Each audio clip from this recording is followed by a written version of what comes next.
Hey everybody, Mike G. Daxon Berard here, GM Mike if you like, with another episode of that D&D Twitch stream. This week is Goblins. This is our third one tonight. What's that? It's our third episode tonight. Yeah. Shh. No, this is going up on YouTube. We'll get it in post. Don't worry, it's fine. First time. Yeah, first time success every time. So we are checking to see if we still have technical difficulties, I think. And if we don't, we're going to continue by introducing the rest of our merry band. It's a special episode tonight. All goblins all the time. Goblins, goblins, goblins. We are continuing where we left off, sort of, in the Ashen Empire verse. And this is we're not going to do a Twitch video. It's fucking up again. So let's just let's stop doing Discord video, and I mean hopefully that works. I don't know. I mean, could it be on your end because it's good almost to me. Okay. I'm just getting okay. It cleaned up. Cool. I was getting jaggy from my side. Yeah. Okay. So chat, this one's for you. I think we're good. If this is working fine, say that it's working fine. If it's not, yell, scream, cry, say something, and we'll stop and we'll figure out a better way of doing it. I never realized how bad my backdrop is. I'm gonna get a green screen. I'm gonna get a green screen later. Right now we're gonna play games. So this is Knights of the Ashen Empire. It takes place in the. It uses the fifth element. Getting audio repeating. That's a really good question. Are we getting audio repeating? I don't understand how, because I'm not hearing us.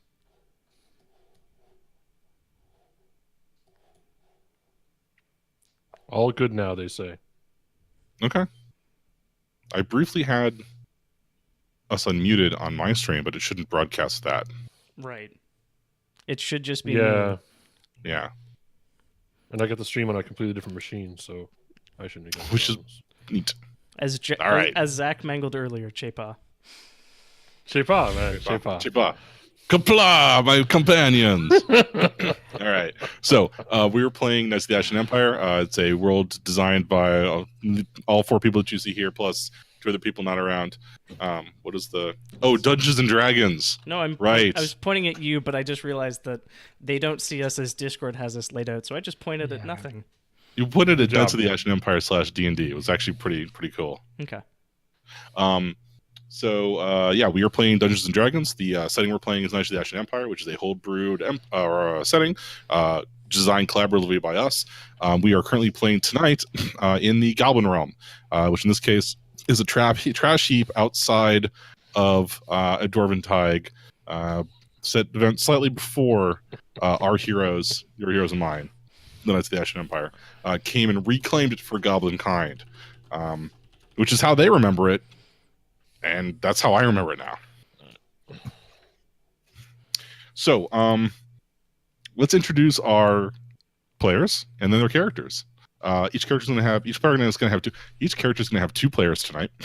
In case one player dies, the character can then be played by the other player. And if a character dies, if a player dies, like someone's calling the cops or an ambulance. We're calling that. Is that? Unless, did I sign? What was in that contract I signed, Mike? Say, how strong is that waiver? Because it might come up. Well, have you seen Weekend at Bernie's? I saw a really good tweet today, and it was like Kirby Battle Royale, sad, and then someone just replied or captioned it with "sadly not based on the movie." Ooh, one of my favorites. All right, so let's do a player introduction. Talk about your character briefly. You don't have to do a whole super long description yet, because we're going to do Tales from the Loop style introductions. We cheek a little vignette and we'll talk about a thing and fun stuff will happen, and then I'm going to throw you all into a pit and you'll die. Okay. So hi, I'm Adam. I have, in progress, 1.25 goblins. I've advanced some here. The full goblin is Drizzle the Ranger. He is a cosplayer who once heard the legend of a famous dark elf and thought him to be truly a hero for all.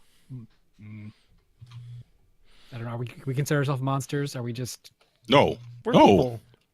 Obviously, we're people. You're the people. Kind, yes. So yeah, he totally just wanders around being a hero. That's what he wants. I can't handle your bullshit Drizzt fanboy. It's too good. It's really great. So it's really great. This is a very important question. Can Drizzle read? I don't know. Well, I think it's kind of by default he's forced to be able to read. Well, think about that, because goblins are magical, maybe, maybe not. All right. Okay. Next longest beard. Is that me? Yes. Probably. Okay. Hi, I'm Zach.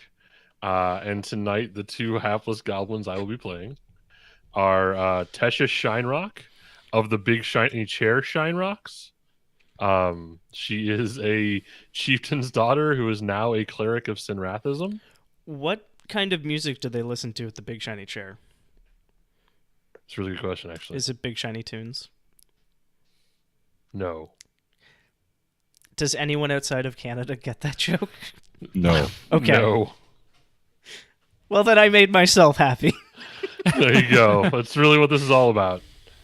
Self-pleasure. And then my second character is Vox Smash Bridge, and he is a guild merchant sorcerer from a guild, a tinkerer's guild in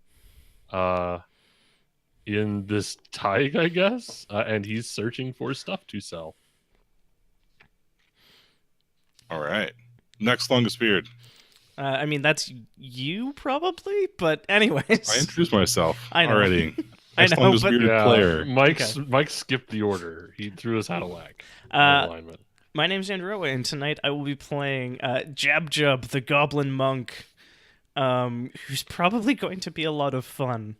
I rolled up a bunch of background stuff, and I got the personality trait of my language is as foul as an Odiug nest. And upon Jab Jub's tragic death, Grasplut Grandel Trasp, the goblin warlock who is forgotten in a mine, will step up to the plate. I just want to point out that the sum, or that the warlock's int is 8, because that feels about right. Yeah, that's pretty close. That's good. All right. Also, I really wanted Tesha to be a bard. Tesha is a good one too. I like it. Sorry, I picked up a cold. You should put it back down. Yeah. All right. So, to give you I prepared a brief paragraph of description to get you into the goblin mindset. Faces. Horrible human body needs to be replaced by brilliant, lovely machinery. Goblins. You were born in the Warrens, a twisting, turning network of tunnels that all look alike. Every day of your young life was spent being guarded by the Shieldskins, craggy goblins with knobby horns and metal plates bound into their green skin. To you, they were gentle and kind. To anyone else into the Warrens, they were menacing and brusque. After all, anything could be a threat, and the Shieldskins were assigned to the Warrens, guard the most precious resource, children. On day 20, they kicked you out. Too big, they said, fondly, giving you a careful hug. Go do something great. And so you did. Good. So, Adam, you have the longest beard, so you get to go first. Oh God. Okay. So let's start with your first level gobbo. What God, is still there? being made. What's that? That's what I'm still making. You have a second level gobbo? Yeah. The Drizzle's the second level. Just the second one was your first level one. That's my bard that doesn't have a name yet. Okay. Bard Your with no bard's name? name is waiting Strums. for ian.burksearchdresser.net. Strums. That's kind of long. Oh god, that's not a good name for a goblin. Oh, it's because I clicked dwarf by I'm telling you, mistake. 50 copper pieces. PCP. I kind of like 50 copper pieces. It's pretty great. 50C? 50C. Or 50 That's CP? good. 50 CP. That his name is Sylv, because that's like half of silver. Oh, nice. My ridiculous goblin name generator generated Tormuk Binhide the Seduction for you. That sounds mean, like that's- a bard to me. That's very bard. I don't think I could live up to that name. I'm sorry. I mean, you're a goblin.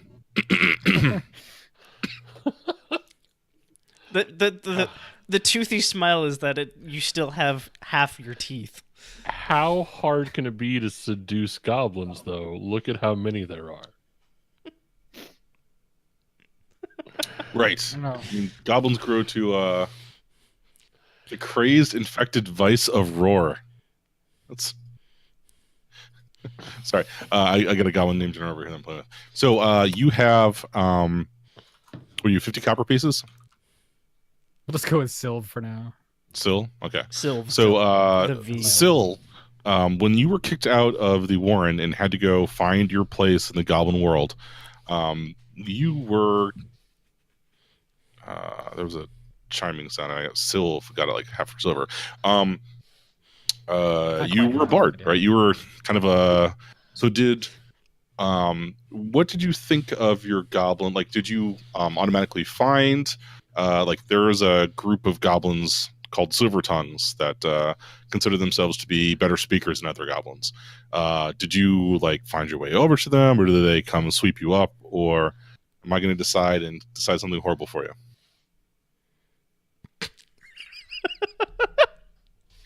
Oh, that's I'm trying to check my randomly generated background to see what Sylve would want to do. Do we Would want you like to go second? Yeah. Maybe it's a good idea. Okay. We'll go with shortest beard length to longest beard length. Andrew, Hi. Backwards. tell me the name of your goblin. Jab Jub. Jab Jub. Manage players. Jab Jub. And Jab Jub quickly got a job as an unstucker.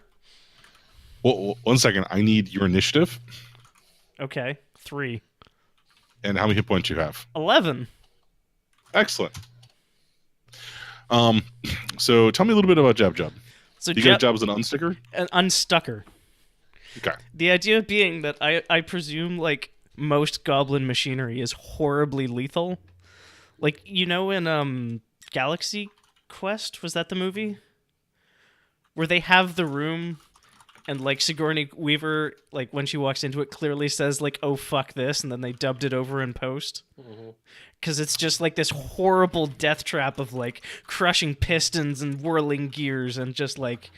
So an unstucker's job is to go in there and like move the debris or goblin corpse or whatever has gummed up the works. And make it unstuck. Yeah. So Jab Jub is a monk. I have very good acrobatics, and I have a quarterstaff, which I figure is my unstucking stick. Just like I just like wedge the thing out of the way, and then get the fuck out of Dodge before I'm crushed to death by a piston. So did you? The goblins have little like clanny bit things that they sort of adhere to, not out of any real necessity, but they tend to tinker with themselves and the things around them to make everything a little bit better. Because goblins need all the help that they can get. Yep. So did you naturally find yourself gravitating towards like a clan or a group of people, or were you just, man, unsticking is the thing that I want to do? I don't think Jab Jub is particularly happy being an unstucker. I think I've got a crew boss who probably took me under his or her wing. Because that's one of the character traits that I rolled up is I'm loyal to my crew boss first and everyone else second. Okay. So when you stumbled out of the Warrens, light hitting your face and kind of blinding you briefly, you wound up you were snapped up by this bigger goblin than you, who clearly knew what they were doing because they had all their fingers and toes, which is an unusual thing for Goblinvilles or Goblin folk, and ordered you to fall in line and come with me right now. You're small, you'll do. Come with me. Yeah.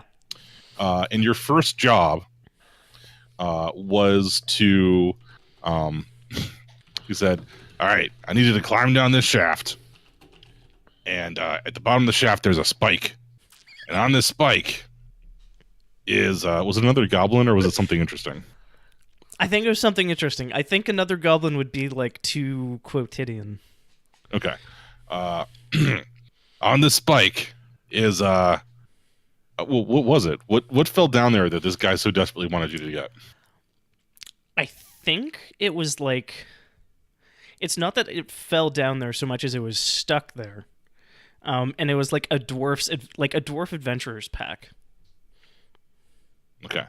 All right. So there's this kobold that was running through the tunnels over here, and it had stolen a precious merchandise from one of the shops.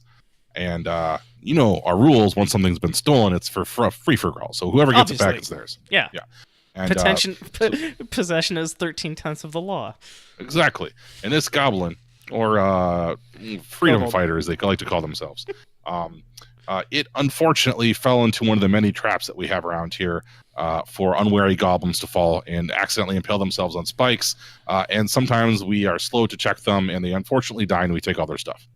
Terrible. It's the worst thing ever. But the best thing we can do for them is let their stuff live on. Mm-hmm.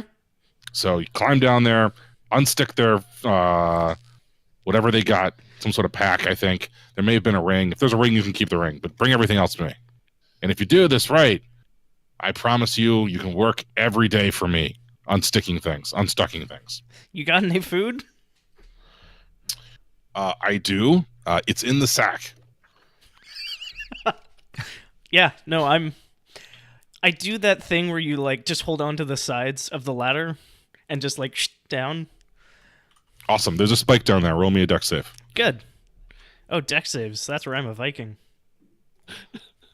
11. 11. The second roll was a 1. The first was a 6. You're new to the job.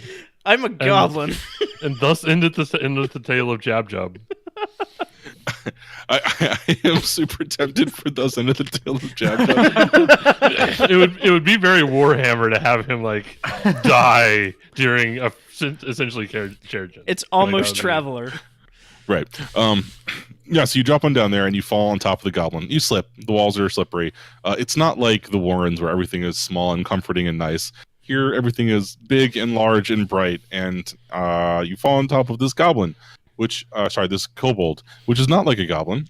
It is not green and pleasant and craggy and covered in plates like your forebears or your shield skin goblins that have raised you.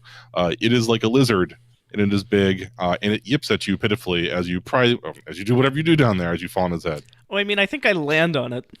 Yeah. Like, oh, thank you, friend, for breaking my fall. Yep. You're not a goblin. No, it's a kobold. Yeah. Hey, boss, it's not a goblin? No, it's a kobold. I told you they're like what's the word I'm looking for? Anarchists. No.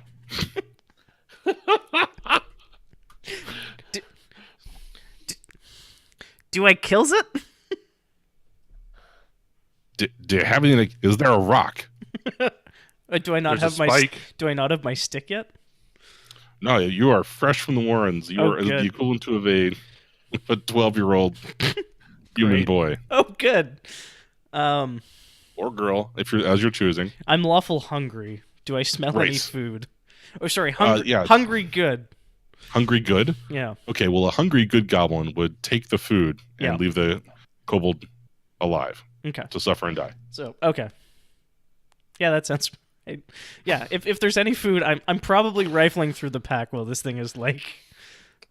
Uh, Yep. Is there a rope back there? Oh, the kobold's asking me. Yeah. Let me see, friend. As I'm like cramming like dwarven like, I don't even know what. Probably like hardtack. It's cheese. Ooh. It's called maggot cheese. Yep. I don't care. And it also has these things called plump helmets, which look like giant mushrooms that are purple. Yeah. No, it's all in my face. Okay. Everything tastes amazing Mm-hmm. because up until this point, you've eaten mold, essentially. Right. Yeah. No, it's just like comically large head, just like chewing. You've never tasted cheese this good, but you've also never tasted cheese before, so this could be terrible cheese. I don't even care. This is amazing. The Warrens were neat and all, but like they didn't have food like this. No. So So the kobold kind of like looks over at you. is it the can't move kobold very much. impaled on the The spike? Yeah. Okay. Just checking. Could you that rope? I mean, it's great that you're eating and all. What's your name, friend? And I'm probably like trying to lift them off the spike, but I have an 8 strength.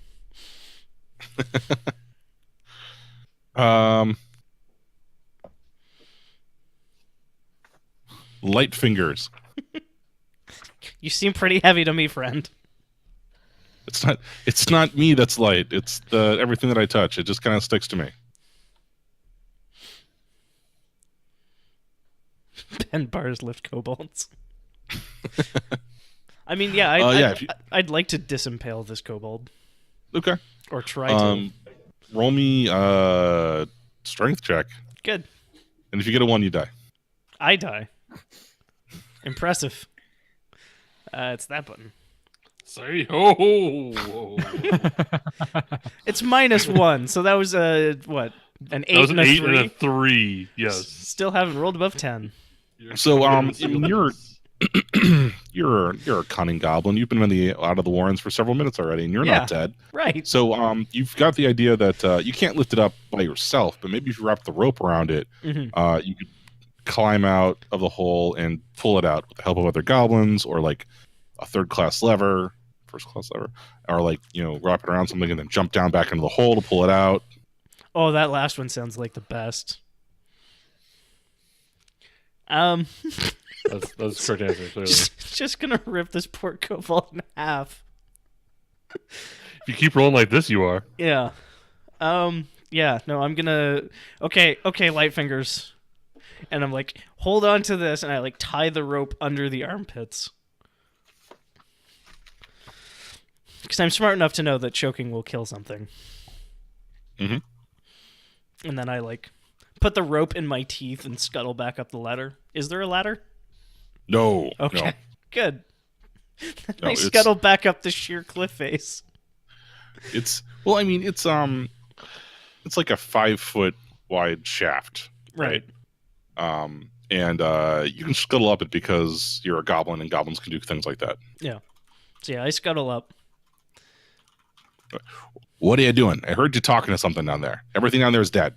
No, he's alive, and he gave me this rope. Oh God. No, they told me to wait another day, and I didn't wait another day. Anyways, hold this, and I like loop it around my boss. Whoa. Is there like a stake in the ground anywhere?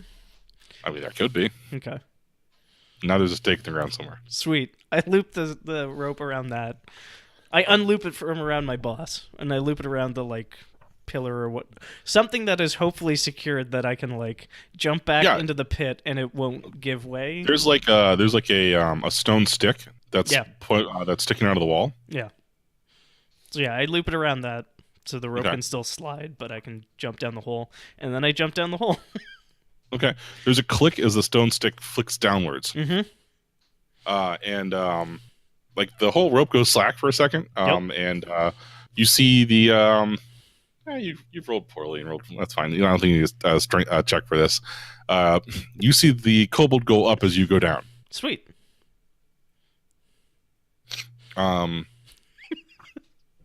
He says, "Thanks," as he goes catapulting up into the sky. And you are now at the bottom of a pit. Well, actually, roll a dex save to avoid getting impaled on the spike. Awesome. Good, great, wonderful. This one I'm going to crit. Okay. Indeed. You did indeed crit it. Yeah, I know. So this is the point that the I've already been down this hole. I know where the spike is. well, in like with the crit, like you bounce off the bottom and like shoot your way back up to the top in like one smooth motion. Yeah. This is where you impress your pit boss, who's like, "Oh, this is the sort of unstucker I need." Yeah. The born unstucker. Once a generation. In every generation, there is born an unstucker. Yeah, there's another one coming tomorrow, but for this generation, exactly, you are.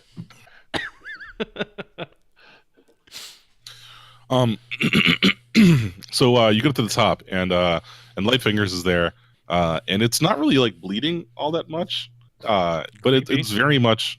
What's that? Creepy.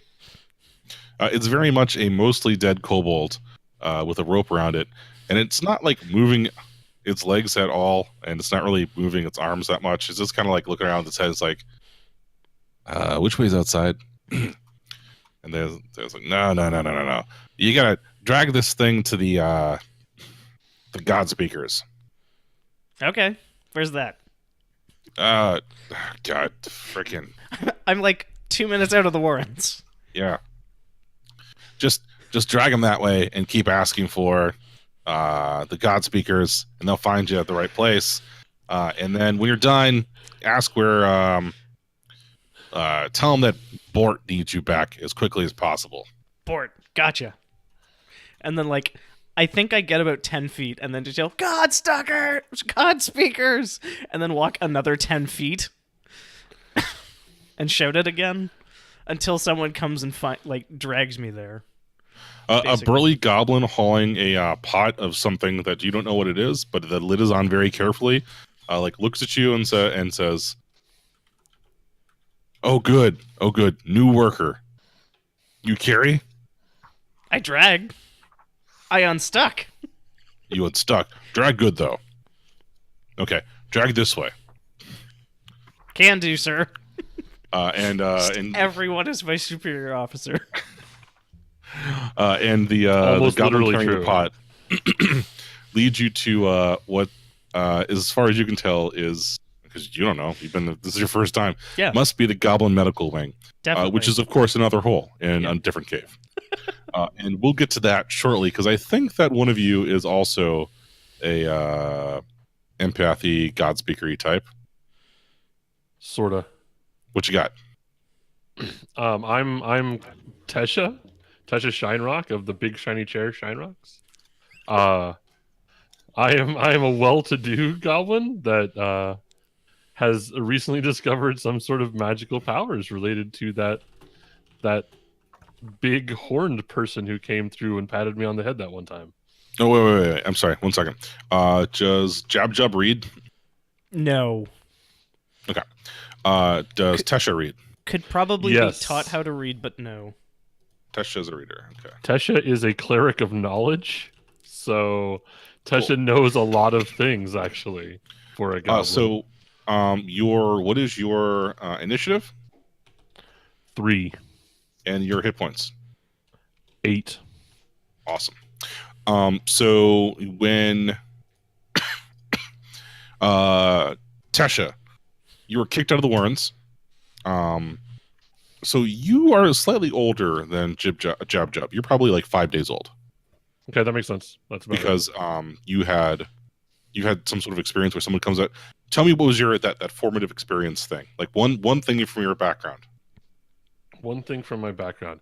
I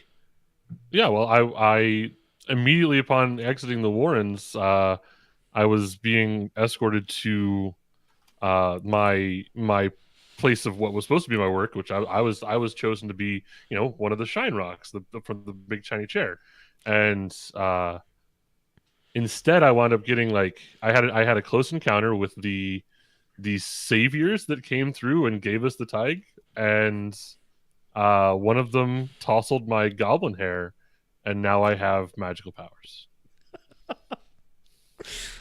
Oh no.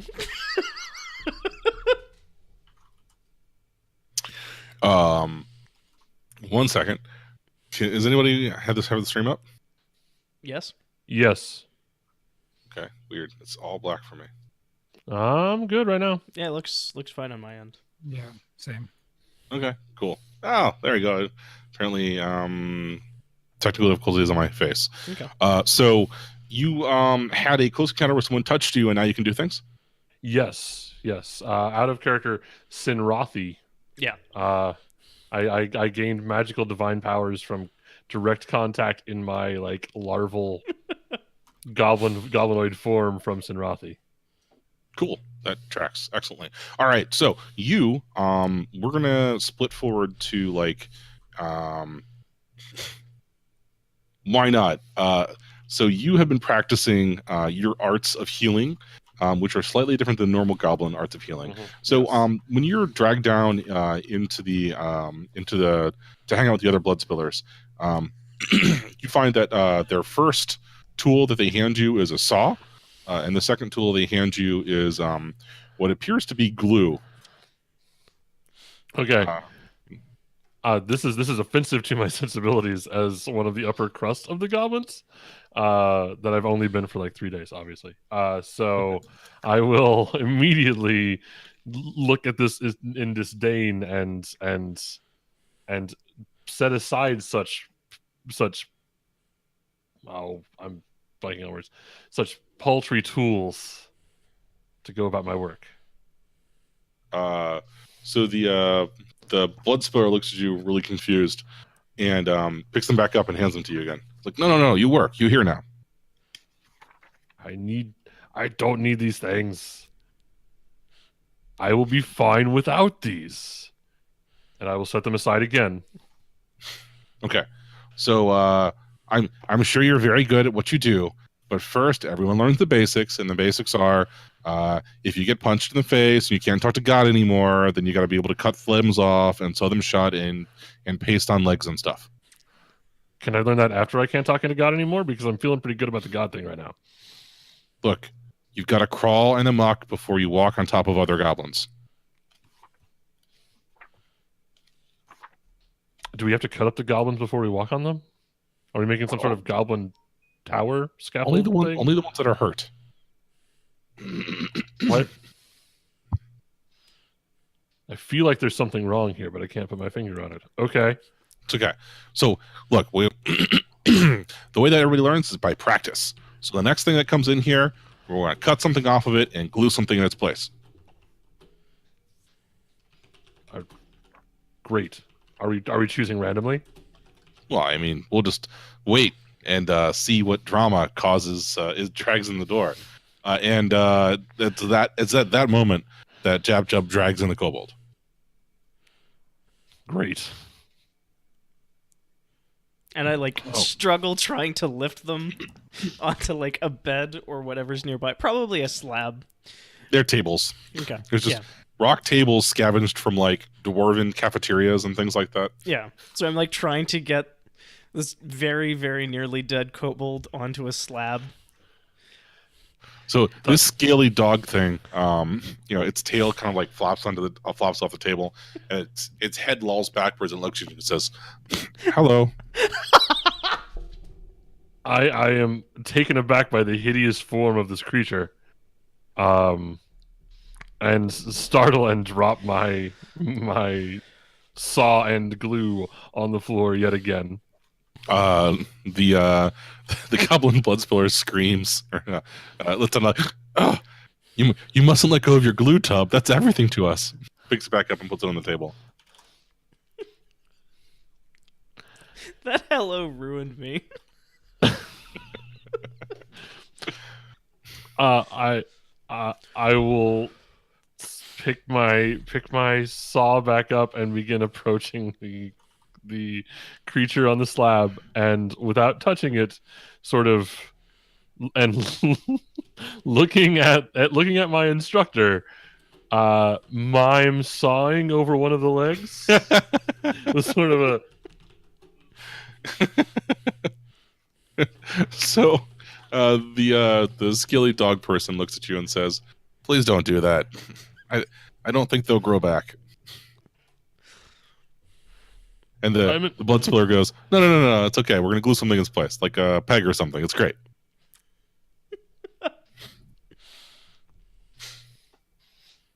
All right, Zach, you can roll anything you want in this position. You don't have to saw off the kobold's leg if you don't want to. I would honestly prefer not to. Unfortunately, I don't have any sort of medicine skill. Religion? I do have religion, and I'm actually pretty good at it because I can add 2 to it when I roll it. Because I'm a cleric of knowledge. So I'm gonna roll religion. Essentially it's WWSD. What would Sinrathi do? 7. I got a 7. Good. Has anyone rolled? I guess Andrew had that natural 20. Yeah. Mhm. So as you say, what would Sinrathi do? Can The I answer is can I pitch something for what Tesha would think Senrathi would do? yes. You tussle their hair. Oh, I will totally do that. Actually, I will reach up and sort of tentatively put, because I imagine like with the dog's snout like around, and I've seen it move already, so I'm a little scared of that. So like go around the top and then sort of head scratch it like a dog that really wants to lick your hand. And So I'm going. The Yeah. dog lizard person kind of like opens its mouth into like a kind of a grim sort of thing, like, and you see that its mouth is filled with dozens of sharp, triangular teeth, and a long tongue. Like you would never seen a snake before, but it's got a long tongue, and it says, "That's super nice, and I appreciate it, but I can't feel anything below my chin area, and I think I'm gonna die." That just So means it's working. okay, Give it time. thank you. I'm gonna wait here patiently on the table because I literally can't do anything else. And so that is when you're finding its heading is what's on you do.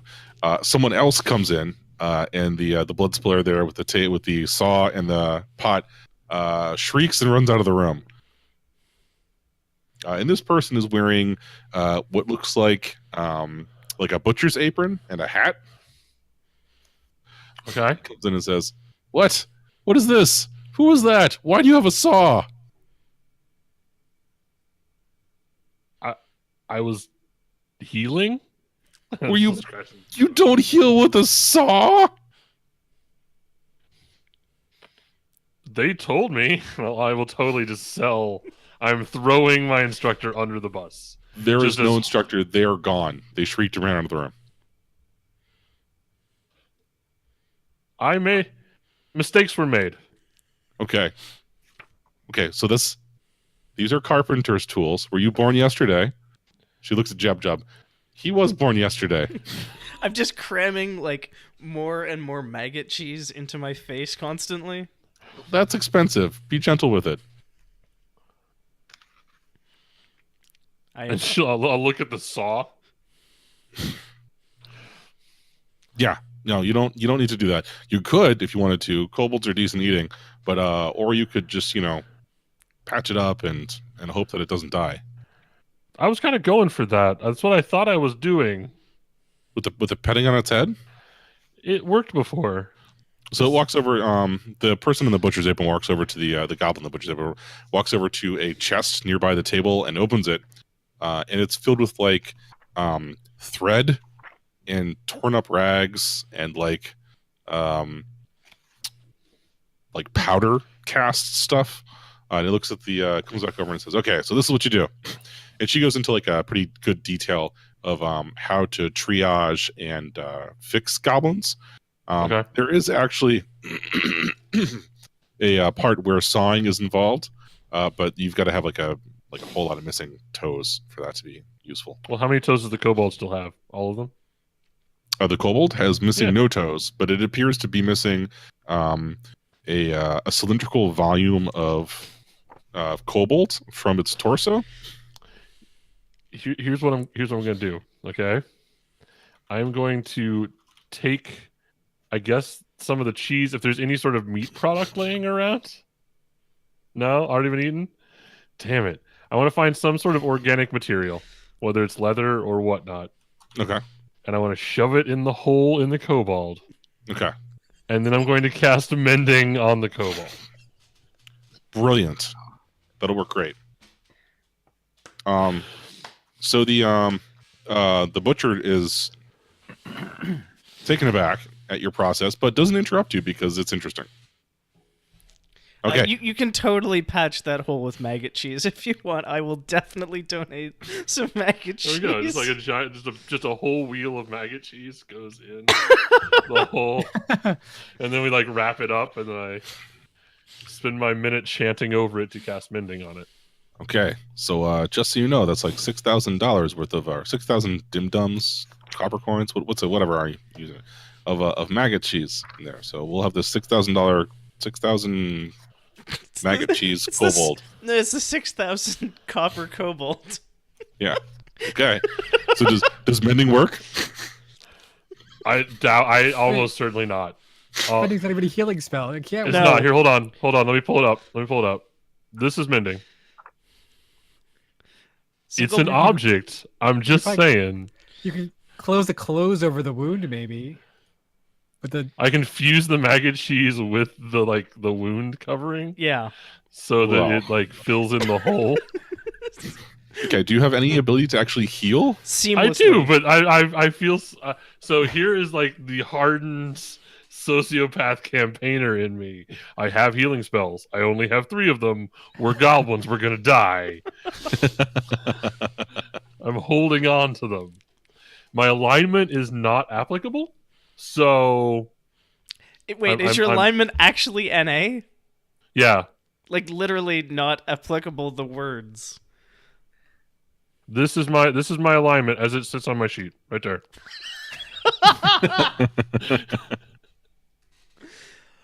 Oh. All right. Well, that's good. It's been a long time since we've had any God speakers that actually can talk to God. So we're gonna go ahead and and keep you here for the rest of your natural life, which could be a few days. Just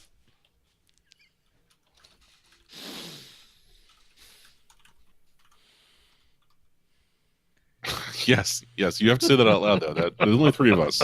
I can't spend time reading chat that you can just speak out loud. Did I just make kobold cordon maggot? Yes. And the magic is nice and lean. It's so perky. seamless. Yeah. So the butcher sets you to work, gives you a book of it says God chants, and the book is filled with things like every page has oh God, oh God, oh God, oh God, he's gonna die, oh God, stop it. And page 2 is like, oh God, oh God, oh God, oh God, there's blood everywhere, oh God.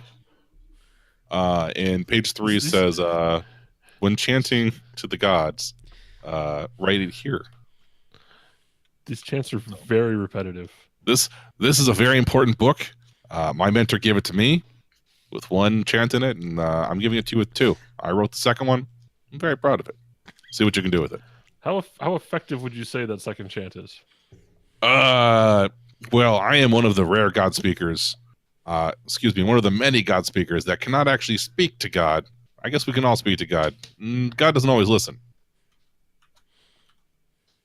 So, I guess you're more of a God listener. Maybe God doesn't like your chants. Okay, I mean, that's a little offensive to butcher people, but yeah. Look, it calls him like I sees him. So, we're going. Adam still has his face down, so I'm going to assume that I have enough. Yeah, spells are stupid, Yep. Spells are real stupid, right? they're super stupid. especially for something I'm making it's gonna die and Yeah, exactly. When I was making this character, I'm like, I'm putting in more. This is taking me longer than I'm going to play this character. Yeah. I dropped my fiddly toy. The 5e spell list is atrocious. It's real bad. But If I you're have using the enough of a SRD, character. The SRD is honestly better for the spell list. it really is because you can just copy and paste the spell descriptions. It And makes it has- slightly and- less Yeah. terrible. And it has links and spells listed by level. By level within a class. Yeah. What a revelation.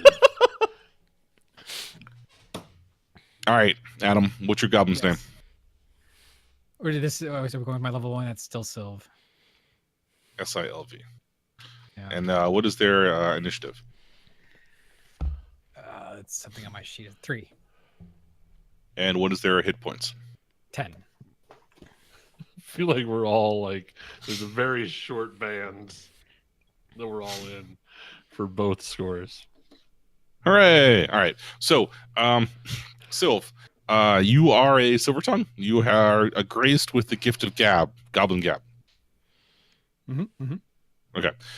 Did you have any? So, one thing from your background. My very short background. Yeah, just like one random thing. Apparently, I have some sort of superiority complex. You have a superiority complex. Awesome. Yes. Because I'm going to do anything to win fame and renown and beat my hated rival.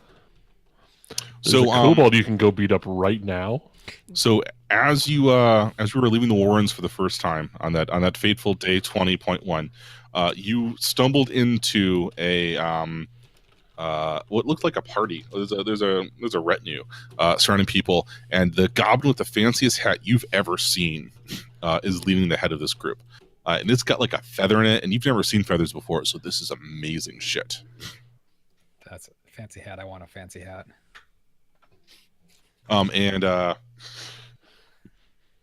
You get kind of swept up in the entourage of this goblin, and the goblin is talking, is walking, is like, all right, so we got a lot to do here. First, you and you, I want you guys manning all the trees around all the villages so we can find some some of these human villages, and just in case the brave adventurers round by, I want you in the trees, pretend to be really hurt, like super injured, so that they'll take pity on you and help you.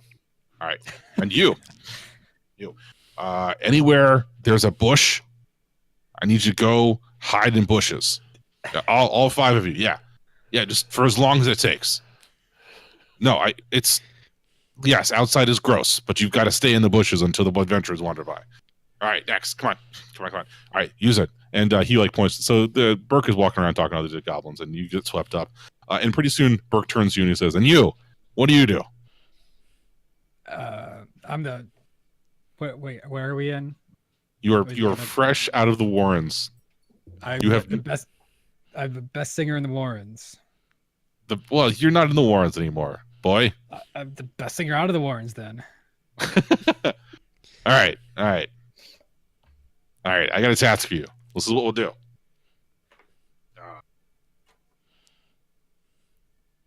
I found my fiddly bit and I'm playing with it. Yay.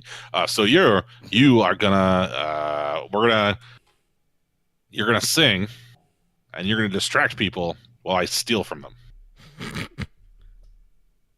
Well, I mean, that doesn't seem very honest. What's your alignment? What was my alignment? I think it's something gave me. I have any as my alignment choice here. Ship it. So I think the thing is that it's not that he doesn't care about the stealing, it's you're using his art to encourage you're diminishing his art by making it about the stealing. Oh, okay. So what we'll do is we'll go and you'll perform, and I'll collect your earnings. Okay, all the money that people better. want to give to you. No, yeah, they should certainly pay to hear me. Okay. So this is my apprentice, and his name is Torb, and he's gonna take you up into the great white world, and he'll get your earnings, and he'll give you your cuts, and he'll bring the rest to me.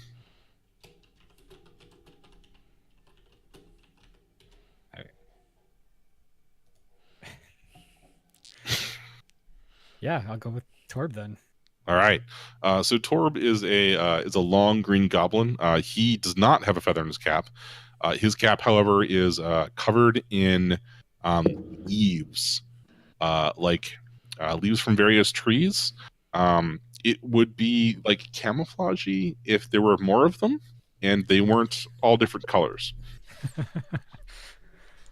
Okay. So Torb goes, ghillie suit. yeah, okay. So stick with me, friend, and we'll show those humans a thing or two. So we're gonna smash cut briefly to now. Sylv is outside of a sort of like a human settlement. Like, oh no, there's like one of those wagon repair shops. No, it doesn't make any sense whatsoever. Outside of like inns and taverns and stuff, people park their wagons. Like a stable or a coach house or something?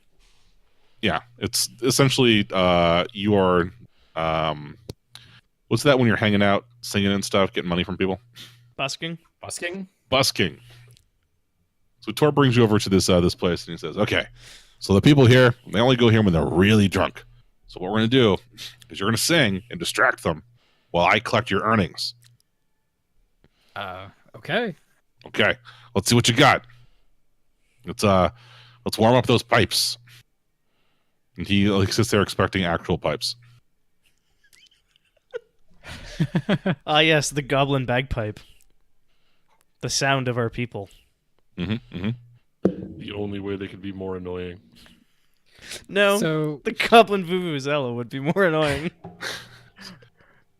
So the way that the goblin the bard is built, you get various instruments here and there in your backgrounds and whatnot. So he figured he has 2 instruments. So he's invented a guitar Good. because he had a guitar or lute and some sort of xylophone-like thing and turned it into a guitar. So it just makes sense that way. Okay. Makes sense. So is this yeah. is this like a hideous thing made of monsters that you found on the way, like bits and pieces of dead things, or is it like cobbled together out of stuff, or did you just steal it?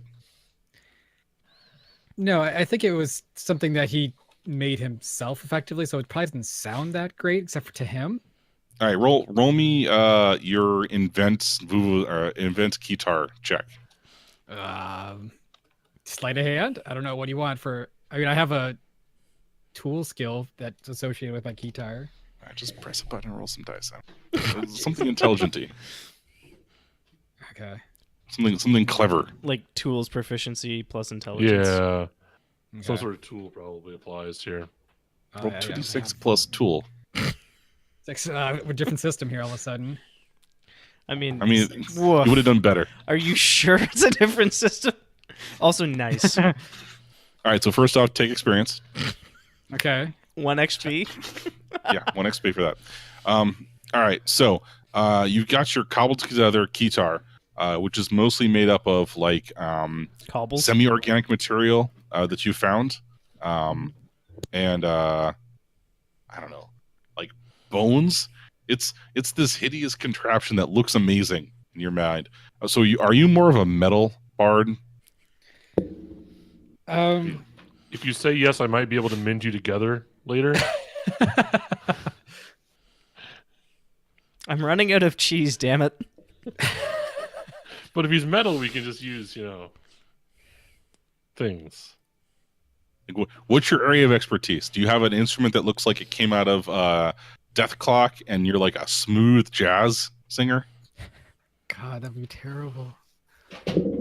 So that's a yes. Yeah. Yeah, no, I think he's obviously as a spoken historian race, or I can't think of the right word for that. Oral But- history. Yeah, goblins have an oral history for the most part, so he mostly knows like folk tales and tunes, but he has this sort of hideous instrument. I really love So it. he's putting folk tunes to. So you're a slam poet. Yeah.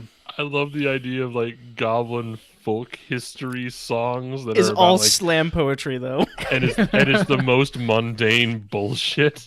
Like there's it's just like recounting of the time that they like found a rock, and that rock led them to a slightly bigger rock. When Bort the Brave went into the cave, he came back out again, and thus Bort didn't die that day. I imagine roll me. like go ahead. Roll me perform. Okay. Can do that. It's Another 6. Yes, That's Mark amazing. XP again.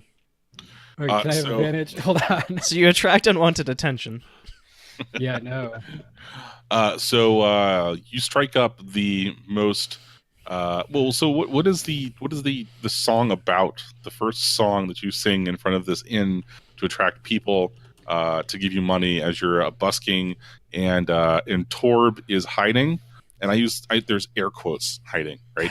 He's lurking, like off to the side, and like clapping along and wincing. Oh, you all got to hear this goblin. He's really good at Something. words. It's got to be like about what he knows to start off with. So it's got to be something about like the birthrights of goblins or something. because that's all he's really been exposed They to. They just taught you one song about one great goblin hero, and that's the entire breadth of your bardic knowledge. And It's then also- you start ad-libbing about like a goblin that had scimitars. It's the same chord. The Dude, same they told you- one chord. Also, God, yes. Yes, The Tale are of Drizzle. Yeah, you're singing the Ballad of Dritz. Oh no. No, Drizzle. The imitator. Yeah, no, but Drizzle's the Yeah, so he's singing the original, right? So you definitely attract attention. There's a lot of people. From inside the inn, you hear cursing, and then somebody throws a bottle at you. I kind of want to panic and cast Thunderwave, Oh, that sounds perfect. but that sounds like it to start killing people in the end. So I don't know. That sounds perfect. So I don't think Sylv knows that he knows magic yet. And this seems like a formative experience. Yeah. So yeah, I can Um, cast Thunderwave, sure. Does it target friendlies? Oh yeah, no, it targets everyone. And Okay. like, what is it? You're gonna kill Torb. You know that, right? Like, it's just That's what I'm hoping. it's gonna die. It's a 15-foot cube area. Wow. That's It's not oddly like specific. directed. It's just a cube. Yeah, Cube. Okay. that's interesting. Is it targeted? Nope. Everyone. Everybody in the cube, It's an AoE attack. Everyone Okay. get in the cube. get in the cube. Wait, can you hit yourself with that? No, I think it's centered on me, so it's basically an audio projection. That'd be so good. So it's like a 15 like cube out from you. So it's not actually 15 foot. Like it's a 30-foot cube centered on you. I don't know yet. I'm looking up the spell again. Is it a burst In or a addition, blast? Thunder Wave. Right, but I'm saying like 4th edition. Is it a burst or a blast? Yeah, This sounds like a code. Each creature in a 15-foot cube originating from you must make a Constitution saving throw. On a failed save, a creature takes 2d8 thunder damage Yup. and is pushed 10 feet away from you. On a successful save, the creature takes half as much damage and isn't pushed. In addition, unsecured objects that are completely within the area of effect are automatically pushed 10 feet away from you by the spell effect. And a spell emits a loud, thunderous boom, audible out to 300 feet. Yeah. Mike, Damn. glass That's windows are objects. Mm-hmm. Dude, like, he's next to a tavern. I know. Like, think of the knives and the forks. And the pint and, like, glasses, the capons. the steins, Yeah. The ROMs. all the dwarven maggot cheese. Yeah. 1d8 damage still probably kills a civilian. Yes. Is the best Oh, part. It's 2d8 too. But Yeah, Well, but if well, yeah, even if if it they fails. save, Yeah. even if they save, they still probably die. And if they aren't killed immediately, they're probably killed by flying shards of glass and silverware. So go ahead and they must make a Constitution saving throw. That's bad. Mm-hmm. I mean, we can do something smaller if you want, but No. Go big. Civilian. okay. You're almost certainly going to be killed by guards after this, but go for it. Tavern. What is a Well, person? someone has to die in their intro, right? Yep. There's like there's actually an object, like a person thingy for this. I just don't know what it is. I'm also proud of myself for remembering the difference between burst and blast in 4th edition. What's the difference? Burst is like, so a blast is that area. So if it's like a 10-foot area, then the area is only 10 foot in any one direction. A burst is effectively like that radius, It's a radius, yeah. except it's square because diagonals are as long as the Blast orthogonal also- directions, right? Yeah. Blasts also only usually happened at close Yeah. range. Burst. Bursts were the thing that happened out there. Sometimes there's a bunch of like centered on you. This aura is a burst. Oh too. yeah. But there was almost never a blast that was like Yeah. centered over there. So. Okay, so Constitution saving throw. What's the save that we have to make? It should be on your character sheet. Yeah. If you go I to your think spells, 12. I also want to say that Blake from chat is suggesting that Sylv gets XP for all the kills he's about to get. Oh yeah, that totally makes sense. So, Andrew, apropos of nothing, how many people were in the last bar you were in? Like, Andrew the person? Yeah. 40 plus. So. Oh, there's a couple 12 on things over than 12 in there, right? Like, Yeah. What's the thing like greater than 12? Can I actually do that? Score. Oh, yeah. Like hits or whatever. No, that should do it. Oh, I think you just don't have the spaces. Oh, There you go. 4 successes. Okay. so, Adam, the good news is that 4 of the humanoids, including Torb nearby, don't die immediately. The bad news is go ahead and roll me 4d8. 4. 4? Spell is 2d8. Unless you want me to do. Sure, but like the ones that save, take 1d8.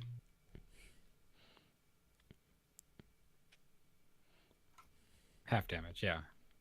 Or go ahead and roll me 2d8 then. Yeah. And then we'll have half damage So for everybody else. Great. Great! That's perfect. So for reference, and I may have wanted to tell you beforehand, an NPC commoner has 4 hit points. I was actually trying to look that up just now. Oh no. So the 15-foot cube is you are there, and it's all they gave me this guitar, and you jam on the chord, and there is a blinding flash and a crack of thunder, and like half of the in you're near just kind of caves inward, and like there's a chicken that goes flying, and Torb dies on the spot. Like he goes flings outwards. You hear a commotion, and like, oh god, there's a storm! It's a storm! A bolt of lightning from nowhere! And like, quick, call the town guards! The healer! There's dead! And there's like, there's screaming, and then like there's a fire that starts.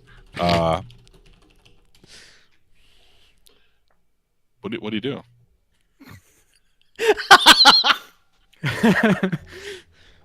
Revel in my new ability to bring death.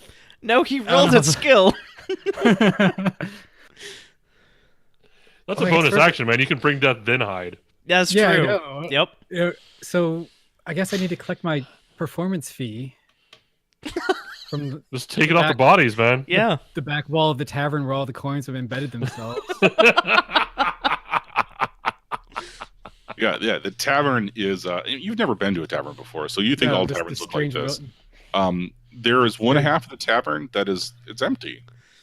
Like the floor is scrubbed clean. There's no tables. There's no chairs. In fact, you haven't seen it, but you've heard of dance halls, and maybe that's what this is. Maybe it's a dance hall, not a tavern. Oh, It's weird that everything's pushed to one side, and there's like people screaming and dead, but there's a lot of stuff around. Okay. Well, that's my performance for tonight. I'll be here all week. Thank you. Don't forget to tip your Torbs. Clearly, Torb isn't getting my performance fee. He's over there lying on the ground for some reason. I don't know why. So I'll grab a couple of shiny things and then head back to, because I don't know what my performance fee should have been, but shiny things seem like the right thing, and then head back to the guy with the nice hat. Ooh, if there's a nice hat, I want that. Oh, there's a nice robe. There's a nice hat. There's like sticks. There's like swords. I mean, the place is filled with all sorts of things that look amazing. Okay.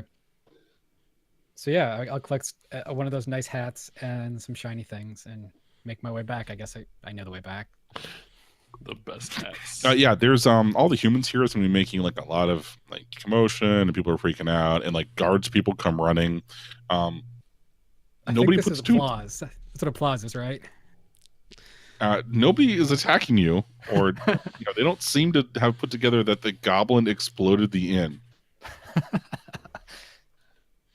No one Also, expects the stealth was a butterfly. You rolled a 7. That's better than average for tonight. I want to point out that across 20 d20, only 4 were above 12. Or 12 or above. Right. I mean, statistically, good for Adam. Yeah, so go ahead and take, let's see, how much did you kill? They're challenge 0, so 10 XP, and you killed all of them, so level up to level 3, I think that is, right? No. That's 1,000 XP. I don't even know where that puts you. It's 200 XP. 200 XP. Yeah. It's at least level It's 2 like for yourself, halfway right? to level 1. 200 XP puts you 100 XP from level 2, so you just need to go crash another bar tonight. Yeah. Okay. I mean, All right, you so- shut one down, so the other one's going to be packed. Yeah. So several weeks pass, right? So you're well on. Well, several days pass, right? Weeks is middle age. And you all are there when the adventurers that Burke speaks of comes in and clears out this dwarven settlement, and then just drives off in a minecart. Like everybody's waiting outside. Like there are hundreds of goblins cramming the corridors, like waiting patiently, exactly 5 feet away from all the golems that have stopped working. Like no one's touching anything. No one's like breached the threshold. They're waiting for Burke. And Burke comes back and he's shoving the switchblade back under his hat and he says, "Well, all right, I've got some good news and I've got some bad news. The good news is there's a lot of work to be done. Bad news is they've done some of it, so we're gonna have to get right into the thick of things right now. Let's go. Everybody just pick up everything you can and just work as fast as you can. Let's figure out what's going on." I am the first creature through the door.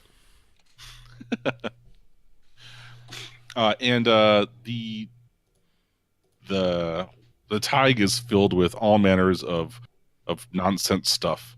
But we're going to change gears slightly, and the 3 of you have been gathered up by Burke's third in command, Torb 2. No, it's Twarb.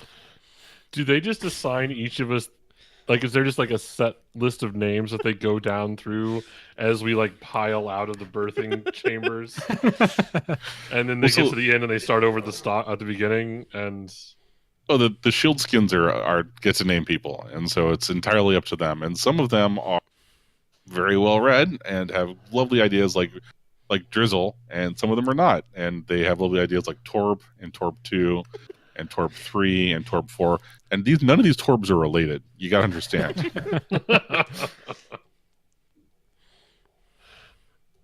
who can tell? Torb 2. And Torb 2 pulls the 3 of you, so I was like, okay. So, we've got a lot to do. There's a lot of hard work that has to be done in order to get this Tig into working shape, and for us goblins to properly, do it justice. Because the gods that descended from the outside world and spoke to Burke, Burke who walks among the gods, came and said that we could live here if we were good, and kept the place nice and stuff. And the short god was like, very clear that we're not supposed to be terrible, so be good. The short god will come back and kill you. Sir, yes, Torb. All right, Torb 2. I'm Torb 2, not Torb as well. Now, this is a very dangerous task I have. There is almost certain death involved. I do not know if either of you will come back. I'm pretty sure the God Speaker will. That's why they're going along. Do you have a gender? Or like I'm female. Okay. That's why she's going with you. It's, she'll come back alive. Maybe she'll keep you alive. I understand she's become proficient with the saw and the glue. Yes, that's my tool proficiencies. And the cheese. Yeah, look, you unstick things quieter. Okay? Thank you. Can hardly think of myself. Stick your mouth here. Yeah. Oh, by the way, I'm in the back composing a song about the short god. The short gun. Nice. Be sure to have that ready for next week. Definitely. I want every goblin singing it when we come out. It's the short Every god single- after all. Oh god. Yes. Somebody write that down. Also, we're gonna loop that. Forever. So Torb 2 says, and he goes to this, and you, no explosions near me. You know what I mean. I take You a killed 5-foot 3 step. goblins. I take a 5-foot Yeah. step away from Sylph. I immediately step further back. Look, I don't want to warn you two, but this guy explodes every once in a while, and we've had all sorts of goblins, but exploding goblins is sort of new. So of course we're gonna breed the shit out of him, but not yet because that's creepy. Yeah, You Goblin have to husbandry. survive to do that. yeah. So here's your task. It's very dangerous. Like I said, I don't know if you're making it back alive, but you need to take out the garbage. Like So this right here, and he shows you, like, he steps away, and behind him is this monstrous dumpster filled with everything the goblins didn't think they wanted, which the goblins didn't think that they wanted it, so you know it's bad. Does any of it smell like food? Yes. I dive into the pile. You find like a large quantity of like nervous tissue that was like torn out of a creature and thrown off to the side in order to they couldn't figure out what to do with it. Found. I'm currently consuming it. Oh, it's like eating a mouthful of unyielding rubber bands. Con save? Yeah, that sounds like fun. Con save. Oh, good. Maybe this is how I get to play the warlock. Wait, do you want bardic inspiration? Boom! No. Never mind. Damn it. 19. Take a hit point for free going forward. Like an extra. No, don't reward behavior. Awesome. Boop. So Torb Send 2 her goes, backwards. No, you're not supposed to eat the garbage. Is that edible? Kind of. It's like my mouth is getting exercise. All right. Well, I mean, if you'd recommend it. So Torb 2 grabs a handful of the stuff and is like, are you going to stop him? No. No. So Torb 2 says, yeah. So take this giant card full of refuse. Find someplace good to dump it. There's a hole back this way. Maybe dump it in the hole. I don't know. Take it down into the darks someplace. There was a map around here someplace that showed where the dwarves used to dump their refuse. And I'm gonna try this. And he shoves it in his mouth. Zach, roll me a con save. Okay. Or roll me what's the thing that you were rolling? Constitution. Before? Yeah, Constitution. Yeah, but not for you, but for this guy here. For Torb 2. That's 11, right? Yeah. 11 on the die? It's not bad. So, Yeah. So Torb 2 is kind of like choosing the stuff for a while. Like, I'm not going to write to other people. We'll get one of the book readers to tell me why we're not cooking with us, I guess. When he He kinda doesn't walks immediately away. die, I will look sort of mournfully at my saw.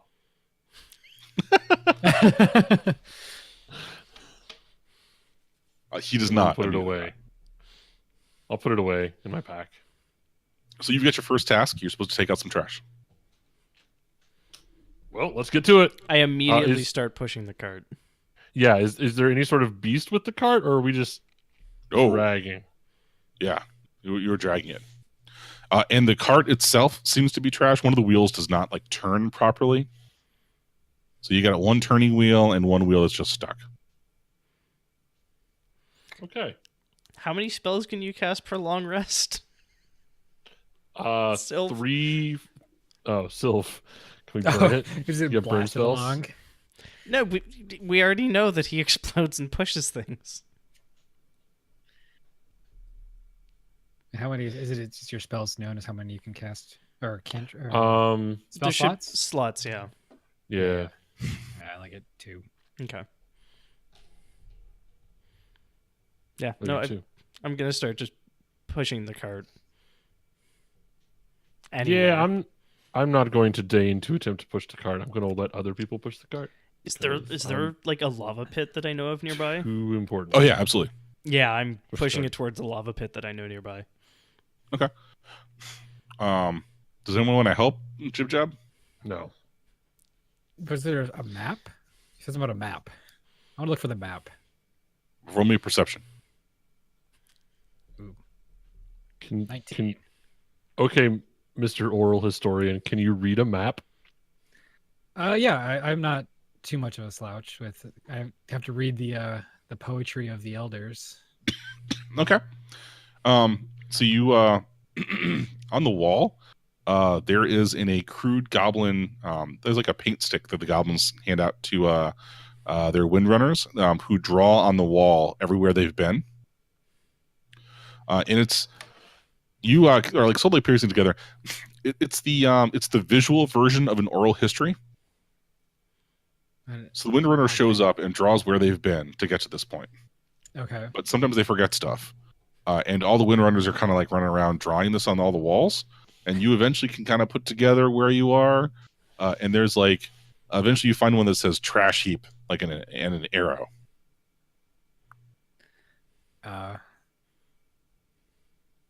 Hey, stick guy, there's the trash heap's over this way. Got an arrow. I imagine I've made like 3 inches of progress. I'm like, yeah, fine. Run around to the other side and start pushing it in exactly the opposite direction. It's a little easier this way. Yeah. At least for 3 inches. I will I read don't my know. book, walking behind. I'll actually help push too. All right. How much? Which one of your strength checks is higher? Not mine. I think we both have an 8. Is everybody on the team an 8 right now? Aces. Good job, team. So you're not making much progress. And Torb comes back a little while later and says, "What are you doing?" Pushing the We're cart. taking the trash out. Do we not have? Do I know of any goblin beasts of burden? In my time on this earth, have I observed any of them in existence? Oh, you know the Stonebreakers. All right. They're the goblins that carry pots. Well, can we get a They drop stonebreaker them, to pull and this they're called cart? Stonebreakers. What's that? Can we get one to pull this cart? Yeah, you just got to flag one down. I flagged down a stonebreaker. So the Stonebreaker's carrying a pot with the lids very carefully put on top of it, and he looks at you and he kind of rolls his eyes inside, puts it down, and says, "What?" Pull this cart in that direction, and I'll point in generally the direction that these two weaklings were attempting to push it. Could you like? I mean, I have to, but is there? And he starts pushing the cart. Like he grabs the cart with one arm and like carefully puts. He leaves the pot exactly where he puts it down. He gets the cart and he starts pushing the cart. He's like, "This would go faster if you." You see, so you. Do you want some tendon? Sylv, do you have your? Was that? Does he want some? Does he want some tendon? Yes. Okay. So this goblin is of normal goblin size and stature, but his arms and legs are jacked beyond recognition. Good. Rob Liefeld Goblin. Gotcha. Yeah, he's covered in pouches. Can't see his feet. Well, tiny, Has normal-sized no goblin feet. feet. Has no feet. The There's feet no are, feet. The feet are just never in shot. We're sure they're Yeah. there. Well, you can't see them past the massive calves. Right. Is the thing, right? So yeah, it'll shove the massive tendons into its mouth and chew, and then around the tendons it says, "You have a loot, right? You're a silver tongue. Yeah. Sing." Okay. I don't want this guy to crush me, so I'll sing. That went super well last time. Yeah. Do you want me to roll performance? Oh hell yes. 14. We're seeing. Look at all these other So the ones I'm rolling on the other side. Okay. Sorry. Yeah. 14. the Stonebreaker keeps pushing it, and it, like he sort of like hums along with you as you tell the tale of what tale are you telling of, or do you not have an idea? The mighty jug carrier. Mighty jug carrier is like, I like this one. It's about a guy who carries jugs. What was in the jug he was carrying, by the way? I would have checked. You would have checked. Yeah. Um, Snakes. This is why we check. leather. Is this leather? Yeah. Okay. Unless you want to do something interesting like snakes. I just really like the mental image of like the goblins carefully storing their snakes in a jar. Well, Yeah. and boredly walking around with jars of Well, snakes. no, like just all of the jars look entirely nondescript to other goblins, but the Stonebreakers know what jugs have what in them, and just everything gets warehoused the same. That's why the Stonebreaker Union is so strong, because they're the only ones that know the labeling, and any given jar could be snakes. It's a jar. Gives of them a lot snakes. of bargaining power. They know the turlets, the top off, the and there's like a burlers. hiss when you start to remove the jar lid. and the Berlin turlet. Fire them if and you dare. I will immediately slam the lid back on the jar of snakes and curse under my breath about frickin' snake jars. Why do we have snake jars? That's where those humans come in and break all the pottery. You need to have the proper snake jars lying around. It's the requisite. So also, goblins are fond of just having traps in places, right? Like, True. and that is a jar full of snakes makes a pretty effective trap. Also, if you're under siege, you just drop the jar on them, and number one, it hurts because it's a jar. Number two, snakes. Or you eat the snakes. And some bees. I was gonna say I could cast purify food and water on the snakes. And when the snakes die, you can eat them. Yes. Great. I will leave the jar of snakes for the next traveler. Okay. And follow behind the rock, the breaker person. Stonebreaker. They call me. I shouldn't say Bort 3. Click. Kurt. Click. Click. Click. Click. Just the mental image of like hiss. Nope. Yeah, because this is like a daily occurrence, right? Like 1 out of every 4 jars just contains snakes. I don't know where we get these snakes, what we feed these snakes. I don't know. Some of these snakes are older than us. Clearly, significantly older than us. Clearly, we feed the snakes uncautious goblin. These are heirloom snakes, y'all. Bespoke. These have been in our civilization for generations. Yeah. Snakes that are only fed the dumbest goblins. They're artisanal. I mean, if they're the dumb goblins, it doesn't matter. So wrote out, my name's Rod. I push things, carry things. I once carried a jar filled with smaller jars. I think that was the best day of my life. Filled with small snakes. No, snake eggs. That makes more sense. Well, eggs are just jars that contain baby snakes. So that's right. And when you put it underwater, they're a fucking submarine. The jar full. And now, when I'm older, and when I return from the junk heap, I will tell the tale of the time that Rod pushed a cart to the junk heap and came back alive. He looks at you meaningfully. Why is he Elcor? He'll sing about it, and I'll point at the guitar wielding goblin. Because now all the goblin clans are going to be Mass Effect species. Andrew, thank you. God damn. This guy will be an Elcor, and we'll have Solarians. I'm clearly an Asari, right? That's how this works? Yeah, like, no, this makes sense now. All right, cool. Great idea. You know you're a Solarian, Andrew. Obviously. Someone else might have gotten it wrong. Only the most precise unstuckers. Yeah. So Rod continues to push the cart. Sylv continues to sing. And before long, you get to the trash heap. Now, you're not sure what this started off with before it was a trash heap.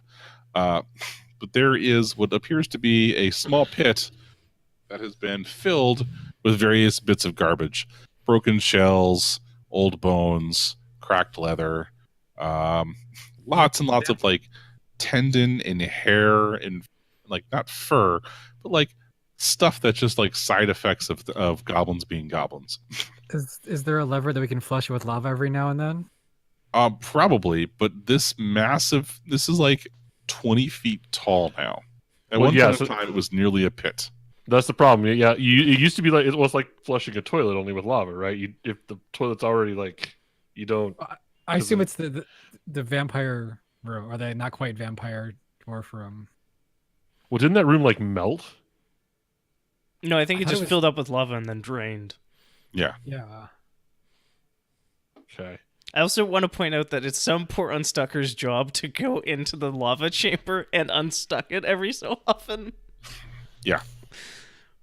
Because that's the only way to get them is the doors from the inside. Yeah. I really love the idea that unstuckers had that job while the vampire dwarf was still in there. Like there was some poor unstucker that spent their entire life, like from day 2, trying to unstuck that vampire and couldn't do it because they never found the lever. And now you're in front of a massive trash pile that is easily 40 goblins tall. Are we 6 inches tall? Because you said it was 20 feet. I say 20 feet. Yeah. Now it's 30 feet. Every time we talk, it'll be a pair. God damn it. So The GM is also a goblin. we It was huge. we wheel the cart up. You're using the anti-royal we, which is to say everyone but you. Exactly. We wheel the cart up. We detach Liefeld Goblin. We turn, and we walk home. Okay. So as soon as you turn around, you hear a squeaking sound. Successfully adventured. I don't turn back around. The squeaking grows louder. I keep walking. I jump wonder out what of the squeaking way. So, so Jab jumps out of the way. Does anyone else jump out of the way?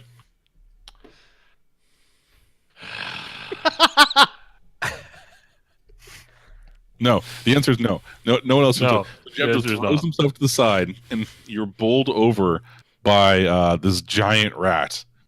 And it's like squeak, squeak, squeak, squeak, squeak, squeak, squeak, and pow, just runs right over you. It turns around and it goes hiss, like rats do, with that raised eyebrow and everything. Let's see. Interesting. And springing from the trash pile are more giant rats. This seems bad. I'm going to Seems real accost bad. one with my stick. Do I have it, my stick? Did we get it in that 5-day time lapse? Yeah. Okay. You've all of your stuff now. Okay. Time passed. I will pull out my crossbow while continuing to back away from the rats. You have a crossbow? Dang. I mean, it might not be a crossbow as a human might know, but it certainly functions like one for a goblin. Are we I like... like the idea that it's just like a stick. So they put arrows on and I flick it. I think that's a slingshot. No, I'm talking about like just a stick. Oh, okay, I, and you like, just like... wrist flick. Okay.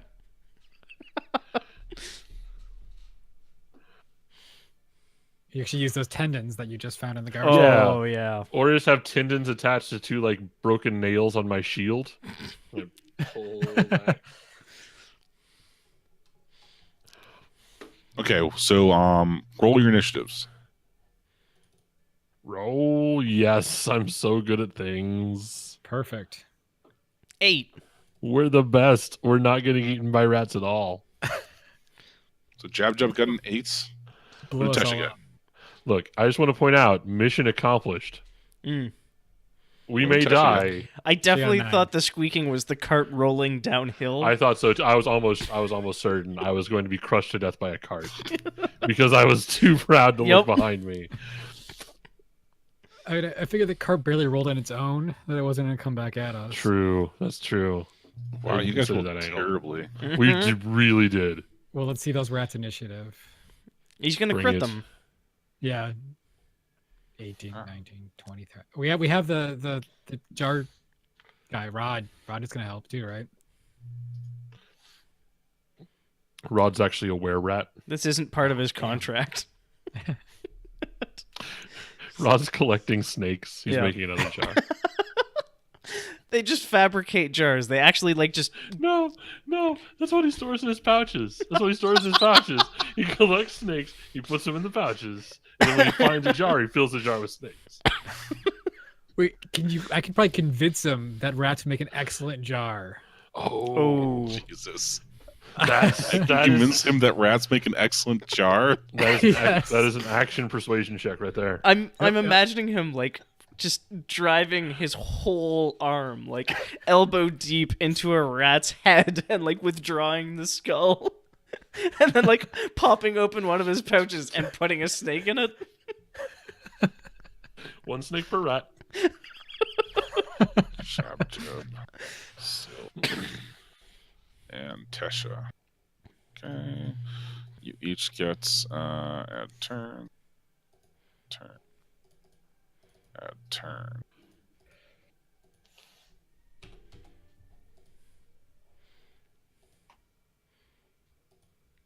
I am that nondescript semi-humanoid form. I'm the upside down one. It'll be vertical then.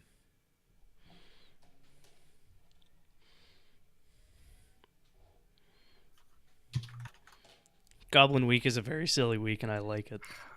Why does the health get assigned to the green bar? That makes no sense. Why did when I do that, it doesn't press enter anymore? Okay. That actually makes sense, but it's still. So I like that they all rolled zeros. I'm okay with this. And Yep. roll this. I am the fastest. Yeah, you're right. I was just gonna quit. Crit. Woof. So Jar. 20, a 14. We're totally Hey. getting eaten by rats, you guys. Yep. And a 6. Hide over here. Behind the walls. Okay. Get you guys over here. So, Ow! My plan is foiled. I gotta have your nameplates, right? So I can see who people are. Nameplates. And nameplates. Yay. Alright, so apparently Sylv is getting attacked by. Oh no, it's a rat! Oh god, giant rats. Oh no, giant rats.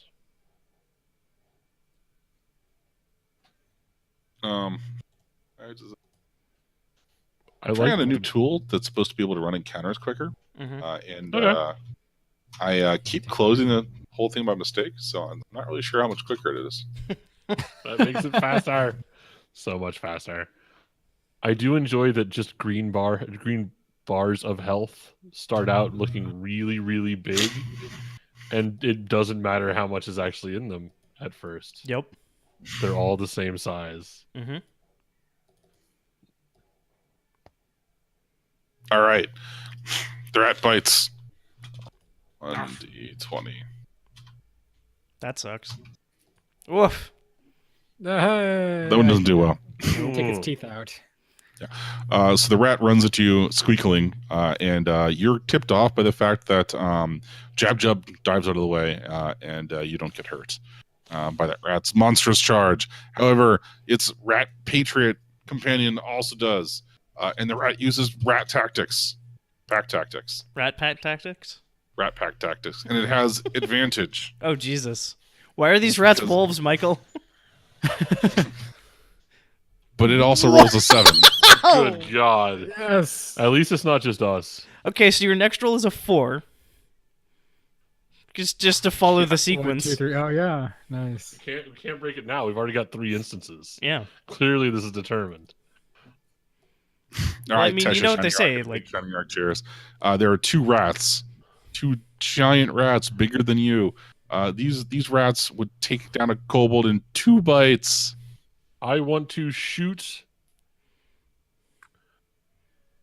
that one with a crossbow. Which one? The one? Where is it? In front of you? Yeah, that one way out here. Oh, the one behind you. So I don't risk killing one of my teammates. Because danger mode is active at the moment. So. God Wow. damn. I still kind of do risk killing one of my teammates. We haven't. So, Was it a 1? Yes, yeah. Wow. we haven't rolled higher than a 4 in this combat yet across 4d20. Why did you not roll damage? Did you just crit miss and it automatically doesn't roll damage? Is that how Quite it works? possibly. Okay, I'm- so I don't think that you shoot the one in the back. It's really hard for it to, but it's gonna like misfire or explode, or is it like a fancy crossbow that is an heirloom, or is it something you pulled out of the trash before you got here?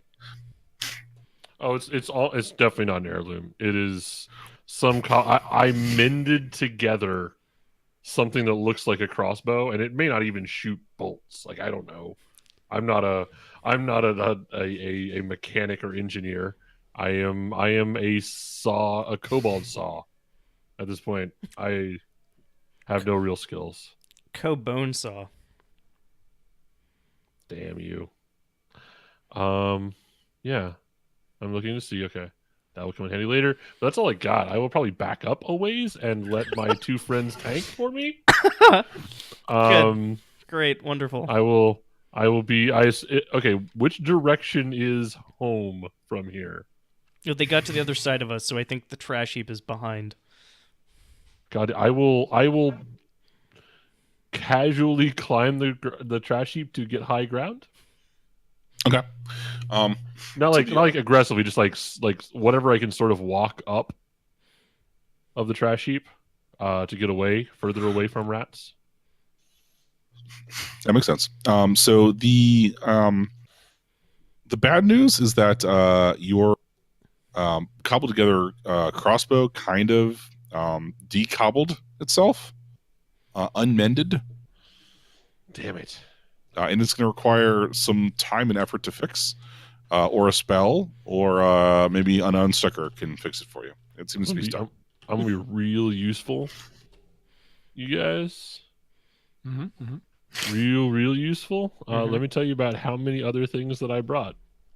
None. Oh, God, why are they all going for me? I have a mace. The rat. It's bad. Wow. This one 16. That does hit, unfortunately. Good It damn. hits you for 4 piercing damage. The tiny, lots of sharp little teeth bite into your gobbo flesh. If you're not careful, you're going to need a doctor. And you know what happens if that happens. Oh, God, we're just going to replace. I have an empty hand now, so the saw's coming out. I'm just saying. Jab. Jab, jabs. With his unstucking stick. So get the one back there. I'll take these 3. You sure? Yeah, sure. I'll I've- take these 3. I've read mechanics. Boop. Are you just maneuvering him into position for a thunder wave? I think He's so. going to kill him. Yeah. No, actually, I read things and I found out things. So I guess each of these squares are 5 feet squares. Yes. Yeah, sir. if you take the measurement tool, you can measure it out for yourselves. I quarterstaff Okay. bonked the back one with the 16 versus its armor class. Oh my gods. That almost certainly will destroy it utterly. Yeah, it hits. You bonk with your quarterstaff. I bonk it 5 damage wise. 5 damage wise. Yep. It turns Wittershins twice. Good heavens. And in response, it attempts to bite you too. Gross. It smells of garbage pit. Woof. Which you probably 18 find hit your tasty. AC. That suffices. Its tiny rat-like teeth, well, it's a rat, that makes a lot of sense, bites into your tender goblin flesh. Mm-hmm. It seems to want more. Okay. Sylve. Are these doing So- damage or? Yeah, you did 4. You hit you for 4. They always hit for 4. Oh, okay. So yeah, so the way that I looked it up, the cubes work in 5e is that you basically, since that's targeted on self, I have to put one face of the cube touching me, and then the rest goes out in a 15-foot cube Okay. effectively, like there. So like the square. So I could have it here. I could have it, here. I could have it, going 15 feet above me or something. But so I can put this 15-foot cube right in front of me and hit the 3 rats and not hurt anyone else. Wow. I mean, unless something goes wrong. Unless something, well, I can't. Right Almost now. certainly won't. Yeah, they have to it's make your roll. saves. Yeah. So I think, can I just click on this? Does this work? Oh, you don't roll anything. They Right. make saves, huh? Yeah. No, I'm trying to get the spell block. to Yeah, come if you up. just click on the spell name, it should drop it in chat. Yeah, I think I put something in the spell description that it's like hemorrhaging errors on me. Ugh. Syntax errors. I mean, we It's Thunderwave, right? Yeah, we Yeah, remember. it's not a Yeah. yeah, but it's what was it? Con save DEC 12. 12. Yeah. It is a let's make it constitution save. And your DC is 12. Yes. Yep. And these guys are con of 0.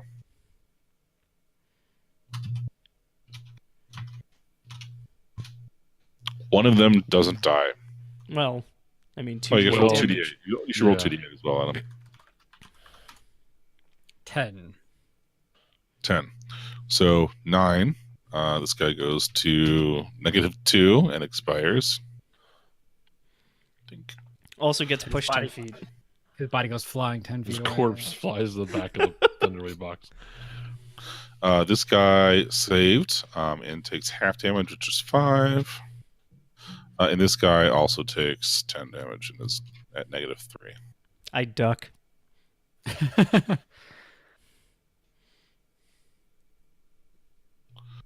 You are narrowly actually make me a dex save. Oh, good. DC 10ish. He really wants to kill your monk. I'm You like grab so the rat in good. there and Yeah. slam it into the other one. Can Sure. I? Yeah, absolutely. That sounds awesome. Awesome. D20 plus, let's do Dex mod. I'm guessing I don't have rat flail proficiency yet. Improvise. You weapon. rolled an actual 20. Why don't you just do 1d4 damage? That sounds like good. Okay. Is this rat larger than me? Like the other rat? I mean, all rats are larger than you. Okay. So I'm going to use my Fury of the Small and add 1 damage to it. I did it. Oh my god, you killed the rat with the other rat. I did it. It's the best thing any goblin has ever seen today. In I this trash heap. know. I dance. I dance the dance of success and victory. Oh, whoops, I deleted the wrong rat. Can I undo? No. It's permanent now. Oh no. You didn't delete either of them. They both have access to them. Yeah, they're both X. Yeah, that was No, I deleted from the turn order by mistake. Oh. I'm gonna say one of the rats goes. The one that's Yeah. attacking Sylve, because Sylve's almost dead, and it wants vengeance. Now it's seen because it's an animal that has pack instincts. It's totally gonna attack you and fight to the death because that's what animals do, right? Mm-hmm. 20. Or we could just have broad step on it, I guess. yeah. I'm not gonna lie. If this kept going, I was going to be commanding him to do that. That was your bonus action. Yeah. Let's see if I can get a crit. But like in a nice way. Mm-hmm. So Andrew, after this, you could tie all their tails to the end of your stick. Mm-hmm. And have a rat king flail. Yep. It misses. It gnashes its teeth at you, but it's stunned from the thundery blast of exploding lightning and thunder. Feel the thunder, Thunderbolts and lightning, lightning. and the thunder. Got a new song. Mm-hmm. I expect songs about my rat flail rat murder. There's gonna be a whole epic ballad about the journey to the trash heap. Seriously. I think it's Is that me? yeah. All right, cool. So I'm going to do this from the trash heap. I'm going to throw down my now defunct, probably previously also defunct crossbow. and I am going to throw this at my harmed companion. So, Sylv, Okay. I erupt with divine power in a way that I've never really done before, and is not kind of surprised by. And you heal for 4 damage. Plus your whiz mod, or is that 1? Oh, sorry, yeah, sorry. Plus my whiz mod is 2. So That's 5. 5. Or So 5. 5, yeah, because you took 4 damage.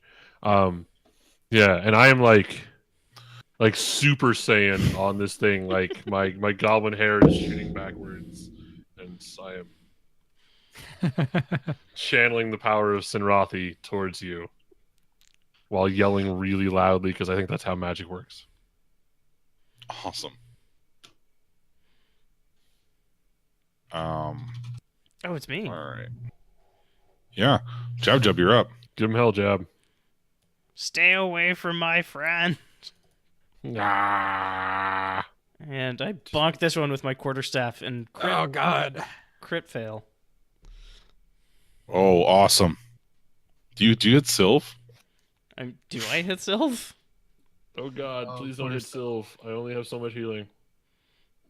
I mean, you're back up to full health. You'll probably survive 7 damage. I mean, yeah, technically. Don't worry, I can mend you back together. Not the cheese. Or worst case scenario, I can consecrate your corpse so you don't become undead. Oh, well, that's nice. So you guys should have gotten married, is all I'm saying. I swing and miss. Oh, we totally forgot about the marriage clause. We did forget about the marriage clause. Are the claws like CLAWS? Yes. Okay. Yes. Here in Goblin Society, we're actually collecting marriage clause right now because in order to get married, you have to exchange rat claws. Yeah. It's Goblin tradition. Mhm. Marriages don't actually mean anything because goblins reproduce by spores. Budding? Use spores. Yeah, they Wow, bud. goblins totally get pregnant because there's a Warren, right?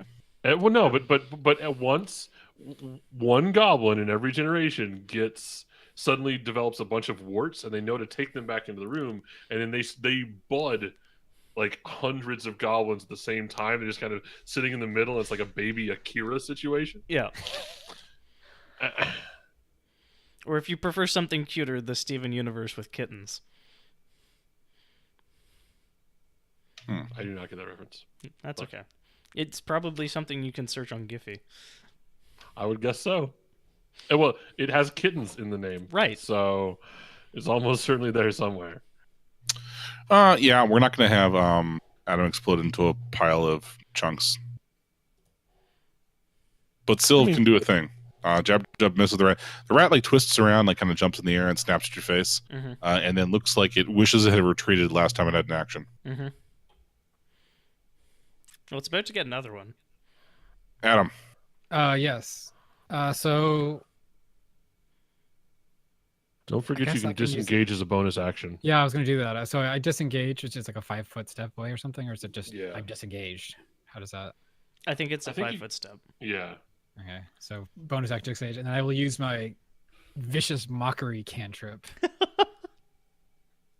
which Tell me that does damage. oh yeah, Who's it's- laughing now? I'll mock the fact that it is left here alone and its crushed bodies of the fellow rats are just lying about this trash heap. Wisdom save. Squeak! Ha ha! You have thus far failed to kill me. Oh. How terrible of a rat cat are you? I want to make sure that I can use it against things that don't have a. I mean, yeah, it's just wisdom save. All right. How wise is this rat? I'm sure they're real good at wisdom. We gotta make sure it doesn't have to have like a basic intelligence to use this spell. No, it doesn't matter. The Twitch music rights are really absurd. Mm-hmm. If the target can hear me, though it need not understand me. Damn, Okay. rat.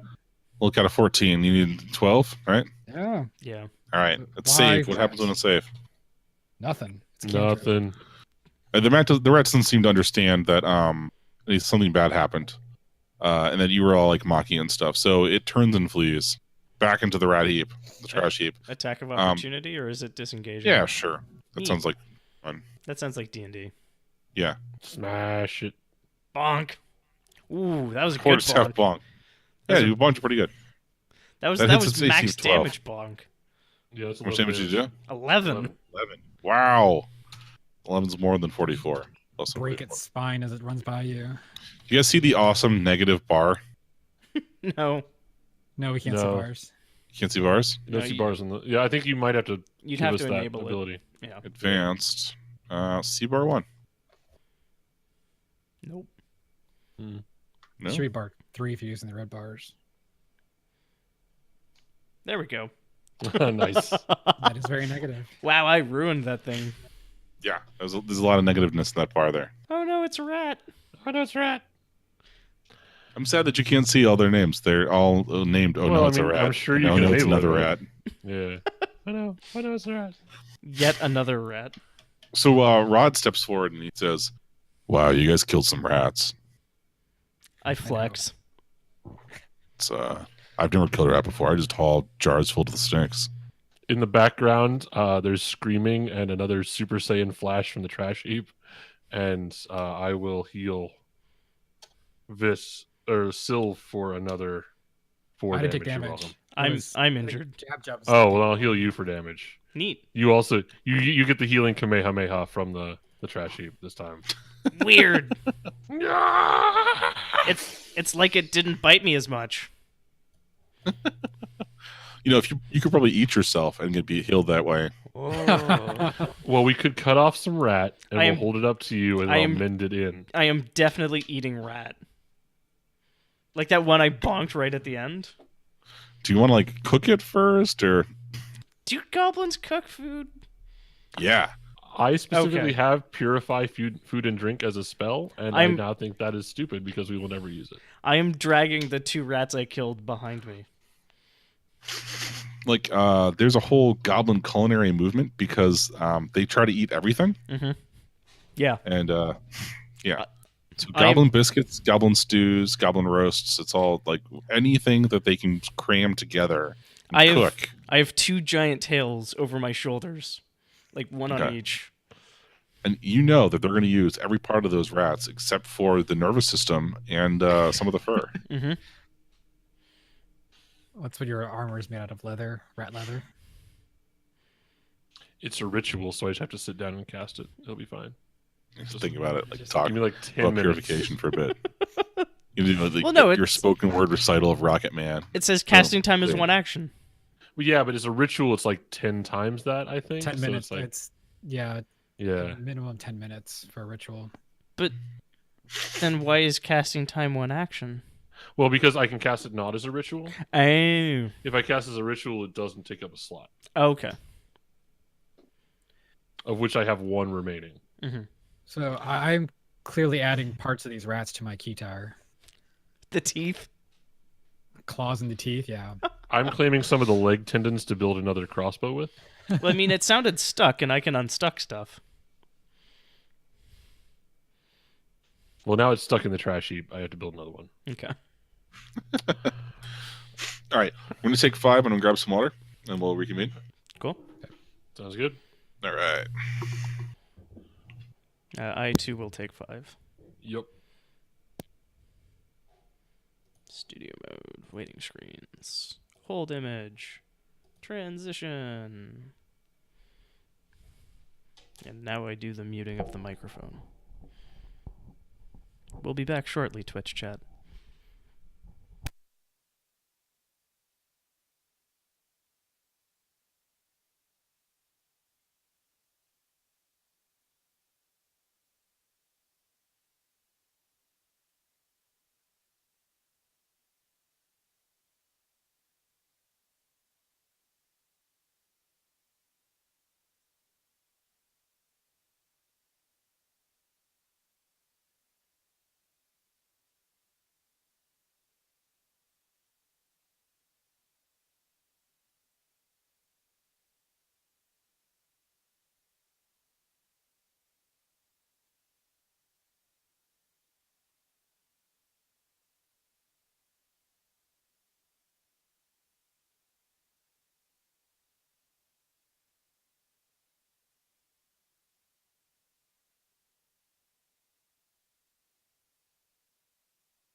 So much experience was our rat encounter. Do we level up? Or do I level up? Well, if they were CR1. Oh, hold on. Let me find out what giant rat is. Giant rat is CR1/8. I think they're those each were worth- wolves that Mike reskinned, though. Yeah.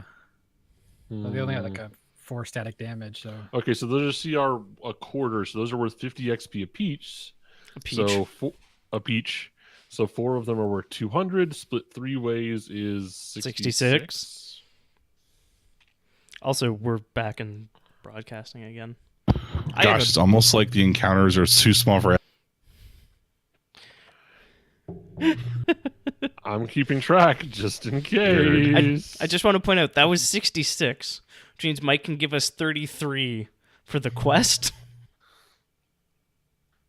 And due to rounding down, we're fine. I'll just take out Torb too.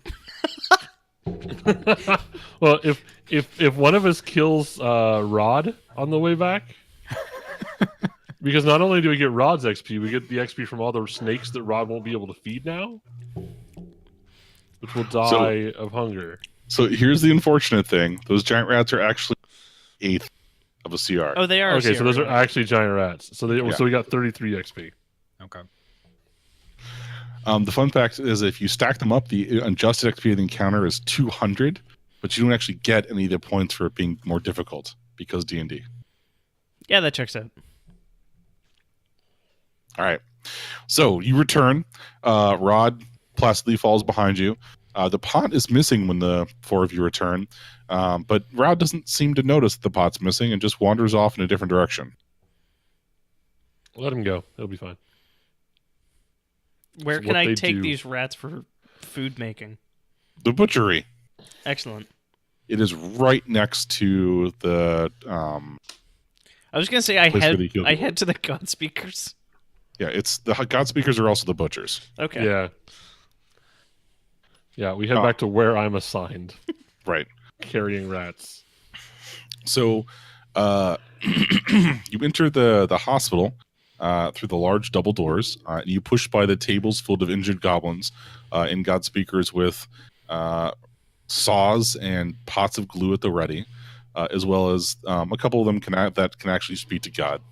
And push past the hospital into the butchery, where they're one of the God Speakers that was previously instructing the guy's name, Tesha, in how to speak to God and bequeath his spellbook onto her. It is butchering Adam, what is the goblin butchering?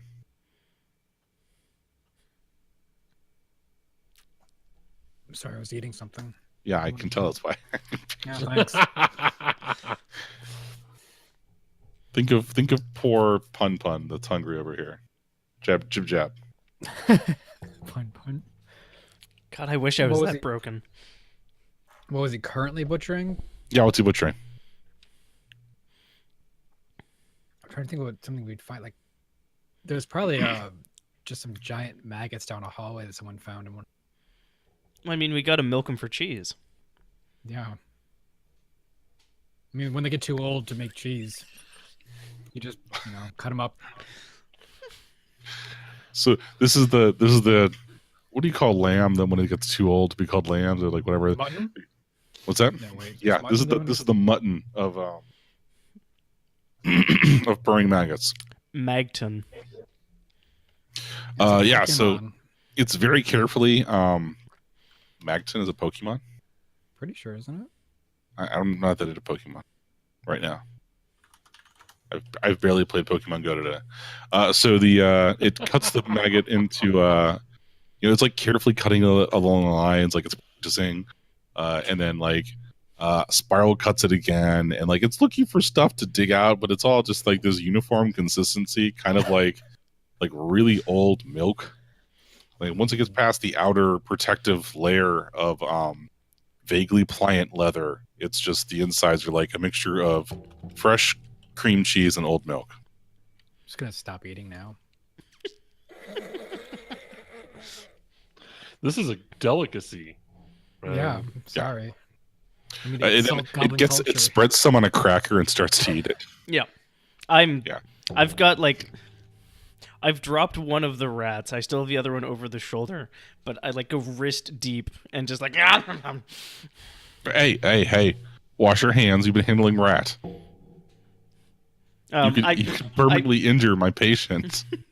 And then it starts laughing. I lick all of the like maggot goo off of my hand and then go back in for another one because that's how goblins better. wash their hands. Yeah.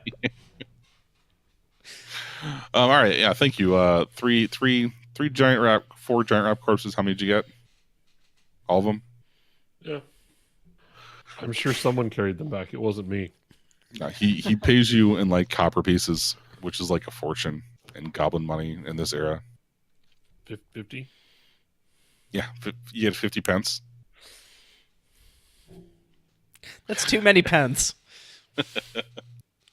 And Sin Junior. Outside, what did I name this poor schmuck? Torp 2? Is this Torp 2? Yeah, this is Torp the second. Torp the second, Torp 2. Outside, Torp 2 is waiting.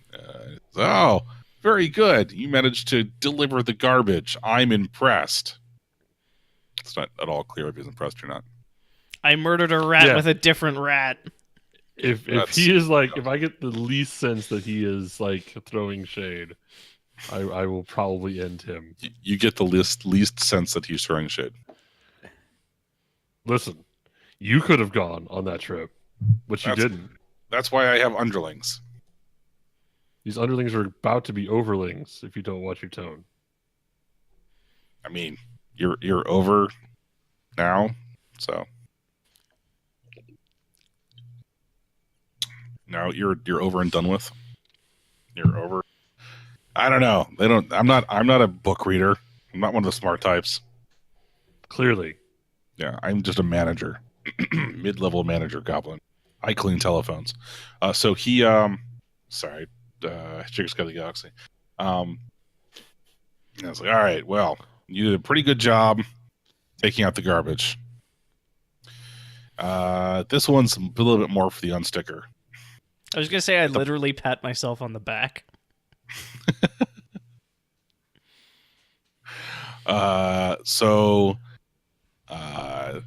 Like I said, this one's a little bit more for the unsticker. We sent a group of cleaners down to the bottom of the endless pit of death with spikes on it, and they haven't come back yet. And there's a couple ways to go there. There's apparently stairs or something, but I just told them to climb down. So why don't you go figure out where that last crew is? And when you get down there, we added some traps to the endless pit of death with some spikes. And now when you walk by, like, we have these boards that spring up out of the ground and stab you. So, like, unstick those if they're stuck. That seems... All right. What is the original purpose of the endless pit of death? With spikes in it. Obviously. Well, we theorize that the dwarves used it to murder their enemies by throwing them off the pits, or throwing them off into this endless pit of death with some spikes and now some boards with nails in them. I'm imagining like a dwarven shield wall, and they just like actually advance on the enemy until the enemies are forced to retreat into the bottomless pit with spikes in it, and now some boards with nails in them. Why do we need to retrieve things if it's bottomless? Well, because there's stuff down there, valuable stuff. Like, think of everybody who wants to attack the dwarves and then gets pushed into the bottomless pit of death with spikes and some boards with nails in it. We can get their stuff. They could be adventurers packs filled with purring maggot milk and Sounds rope. like it has a bottom, though. What's that? Yeah. I mean, it sounds like it has a bottom. Yeah. Are you one of them smart book reader goblins? No, he I only don't think does so. oral histories. Yeah. You're a talkie type. Yeah. No. If you don't like the name, you can go talk to the book readers. They'll give you a new name. They'll call you Torb 3 or something.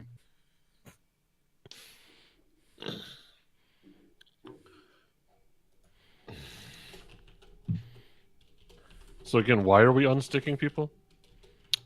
At the bottom of the pit? The bottom of the bottomless pit Yes. with boards in it. And spikes. Yeah, well, we installed the boards with spikes down there. I'm sure installed is a word being used doing a lot of work in this. Yeah. in this phrasing. Because occasionally things fall down there, and we want to go make sure that there's nothing good down there. They're dead. Well, if we've already been down there, then why do we expect there to be more things down there? Because things could have fallen in and died. And that crew didn't come back. But there aren't dwarves pushing them into the pit anymore.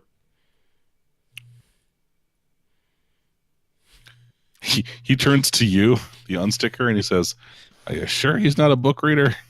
I think that one's a book reader. Shit. I'll wave my book. In the air. Oh, God. I know. Fine, He's been fine. at this all day. Or she's been at she's been at this all day. I'm just looking for you things to do. And if you go do these things, then maybe it'll be good. If not, that's totally fine. There are plenty of other things for you to do. There might be maggot cheese. Maggot cheese. But there might be maggot cheese here. It's more like, yes. My eyes go, like, my pupils dilate. My eyes just go huge as they're like, oh my god, I had never considered that. Perhaps we should farm maggot cheese. Maybe that would make this easier. Can you show us where we're supposed to go? I've never been to the endless pit of death. And Oh, so some he says, nails all in right, it. fine, come with me. He brings you back to the entrance of the Tig, and the bridges are like, You just walk around for 20 minutes, and then you find it. that's right. You look for the drawings on the wall, and somebody said put of death this way. Just, Yeah, just so he brings you a over. filled-in circle on the wall. Just follow And, the filled-in circles. There are goblins in harnesses, like rope harnesses that are suspended on all sides of the bridge. Like they're climbing over underneath it, and they're climbing on top of it, and they're like up in the gear works, like studying it. There are apprentice goblins that are like shouting out descriptions to the scribe goblins that are drawing the gears and stuff. And like one of them has half of the bridge like deconstructed, and like each gear is like carefully placed in its own little pot, and he just takes the next one out and puts it in a different pot, and like that bridge is being secondarily suspended as that goblin is taking care of it, and then like you hear a rope snap and fuck, Wilhelm scream. but for the most part they seem to be doing fine. Okay, so this Torb the second, Torb 2 or Torb 3, I don't know which one we're on Yeah. yet. Torb two. Does Torb 2 have like some sort of indicator of rank, or No. is it just like assumed that he's in charge goblin? Well, I mean, he told you to do stuff, so he's in charge. Deal. Okay. Cool. Is he actually taking us to the pit, or are we just walking across this bridge and then back? No, he takes you to the edge of the pit, not the bridge. The bridge is under construction, right? Okay, great. There are goblins Great. were all over it. So We he get- stands right up against the edge of the pit Okay. without the guardrails on it, Yes. because that's how dwarves do things. And he motions the pit to the pit and says, "This is the pit." Okay. Then here's what happens. Oh no. Jump. What do you mean jump? I'm casting command, and I'm telling Torb 2 to jump into the pit. I am assuming command. Assuming Use the direct command for control. creature you can range. Target must succeed on a wisdom saving throw. The spell has no effect if the target is undead if it doesn't understand your language or if your command is directly harmful to it. I think you're getting screwed by that last clause. Gravity, man. I think that's I'm a pretty not- direct harm. I'm not harmful. The nails are harmful. I'm pretty sure this is like a causal link that is firmly and directly established. Fine, I push him.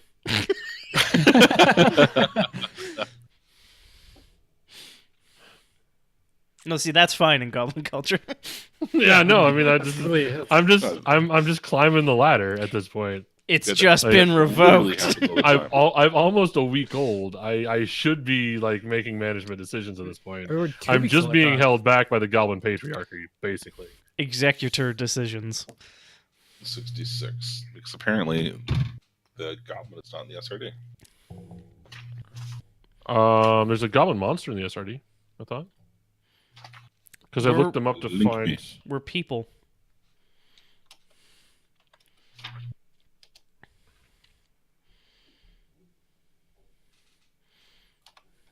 Also, in the film version of this, like, there's a very tasteful Enya Huh.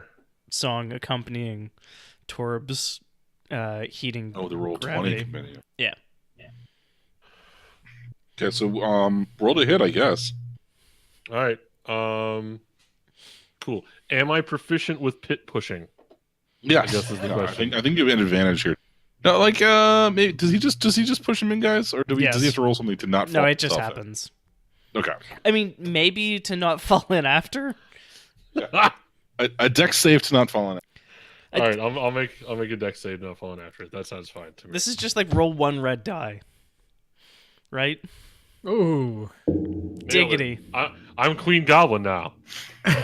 Queen fucking Goblin. I think we've crit like 75% of our dex saves. Yes, and Yeah. nothing else. I've done literally nothing else of value. I just want to point out that that is also very goblin. It's also true. That's very true. Yeah, no, so I just slap him in the back hard enough that he falls to his death. Okay. Does he make any entertaining noises on the way down? I should have seen this coming. Why didn't we build a railing? Identical Nah. Wilhelm scream. I should have seen it coming. So, guys, what do you want? We should go do something else, clearly. Let's get some cheese. Ooh, or Solid maybe call. like jerky? What's I jerky? wanna- I've heard of jerky. I want to test the acoustics of the pit real quick. Can you cast Thunderwave after him just to? Well, to Just to push Tesha down. I mean, if we're gonna have a coup, let's have a coup all the way out. Right. Let's finish the thought. Just like 10 foot into the pit. I was just thinking of something more to laud our new Okay. Also good. Torb the Third now. Yeah, you should definitely Tesha the Torb. touch of the Torb. The Torable. Oh God, the acoustics are terrible in here. I mean, the acoustics are It's great, like- but you're used to saying, you're like all Thunderwave. Jazz hands. No, nothing. Didn't work. Nothing. Because it doesn't work indoors. It's actually a druid spell. It's the problem. Mm. Yeah, you're not impressed with the acoustics. But Yeah. like for a second there, like all the goblins working on the bridge stop and look at you, and then return to work dispirited. I like to think that some of them are pulling snakes out of jars and putting them in other jars. They're taking the snakes out of the jars and putting them in the gears. Yeah. And just dropping the snakes over the edge. That one bit me. Fuck it. Toss over the edge. No, that one bit me, and then somebody grabs the snake and then kicks that goblin over the edge and puts the snake back in the jar. Because clearly the goblin is defective. Yes. But the Okay, snake snake. works. It's when the snake doesn't bite that you have to throw it out of the pit. All right, you've declared supremacy. What is your next action? We are going to go secure the production of cheese. Okay. So there is a what do you call that place where you keep animals? Stable? Pasture. Pasture? Zoo. Yeah. So there is an area Farm. that farm, right. Ranch? I don't. It's the maggot ranch. Yeah. It's like slime rancher, but this is for maggots. Yep. But there's probably slimes there too. Well, yeah. And there are lots of like random animals that are kept here. There's a peacock. There are several maggots, mostly of the giant purring kind. There is a very confused like fungus person that is being kept here in the animal zoo, but the fungus person like hasn't left. It mostly just stands around. And many varieties of spiders. I hear the fungus person is the life of the pasture. Are there any goblins in evidence? He's a fun guy. Ah, there we go. You made it. Yeah, there's a goblin rancher that's like riding around on a what do goblins like to ride? Rats or sheep or Spider. wolves or spiders? Spiders. Okay. He's tamed a Spiders. spider. Or Spiders, she. yeah. All right, so I will walk up to this. I will hail this person and wave It's them kind over. of they have a piece of hay like stuck between their teeth and like howdy partner. Backwards. And Yeah. and we all wonder where they got the hay in a place with no sunlight, and we don't want to think about it too much. Yeah. Yeah, I will hail them very officiously because I'm not queen of the Did you ask goblins. them where the pit is? You here now? So the spider rider comes over and it says, "Howdy, partner. What can I do for you?" We desire cheese. You will get it for us. Well, you can just go to the stores and get some cheese if that's what you want. We would rather just take it. What Thank you. what animals here would fit in my mouth? Whole. Whole? None. Yeah, like could I fit the peacock in my mouth? Like you put the peacock's head in your mouth. Done. Sir, please do not gnaw on the livestock. So That I'm thing lays here. eggs, and you can eat the eggs. I'm here. There's a spider riding rancher here looking over my shoulder, and Jab Jab's just behind me with, Yeah. Doing their best Ozzy impression. Ozzy Osbourne impression. The geek. Peacocks that are Yeah. bad. tell us where the cheese is or the peacock gets it. As the cheese comes from the maggots. It's a long process of milking the maggots and then processing the cheese, and it takes like a lifetime to get a wheel of maggot cheese. Surely you have some on site, though, if you produce it here. Well, we give it to the stone breakers, and they take it and they put it in the stores. Be careful of snakes. I've taken So you- the peacock head out of my mouth and I'm just seeing if there are any peacock eggs around. The peacock looks rattled. Yeah, there's like a box that the peacock goes in. Is it To lay is it eggs. actually a peacock? Is our okay? So here's my question. Right? Yeah. Because peacocks don't lay eggs. Is a really important thing, right? So what I'm wondering here is, do the goblins, since we've established that they reproduce by budding, do they have no idea Yes. of the biology of literally any creature that's here? What- And what so do they're you mean ranching peacocks them in don't just lay eggs? bizarre ways. Oh shit, they're peahens. They gotta Yeah. be peahens. right? Yeah. Just still waiting on peacock eggs. We got the blue one in his own box, but he's not doing anything with it. It's like all of the feathers that this peacock has shattered just like collected in a box. These must be the eggs.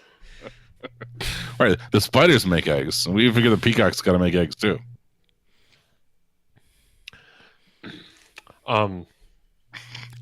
Jesus. Best GM flub tonight. I just want to say that not only are we entertaining, we're also occasionally educational. Remember, folks. Google for 30 seconds before you say peacock. I really like the idea that the goblins have no idea what Yeah. they're doing, and it's just like a bunch of like mostly spherical white rocks are in this box. Right. They just they keep pushing the peacock on it just over Right. and over. They again. think that's going to cause the peacock eggs to hatch. Yep. You, and I'll look back at the rancher. Mm. You work for me now. The next cheese you produce is mine. Okay. You mean like me? Well, Yeah, that's fine. Yes. you. Okay. boss, Uh-oh. boss, I don't think that goblin is going to produce any cheese. I think you want the maggots cheese. That's a good point. That's a good point. Glad I could help, Ne- boss. The next cheese the maggots produce is mine. Okay.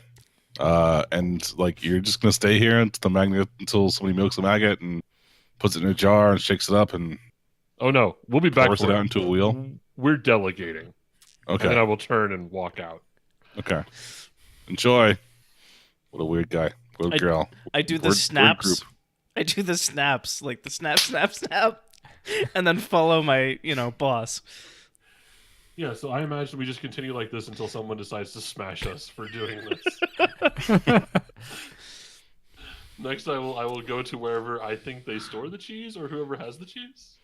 We will demand the cheese there, and we will be in charge. And if I need to, I will push more people into pits to ensure this. Yes, the nearby safety pit. Mm-hmm.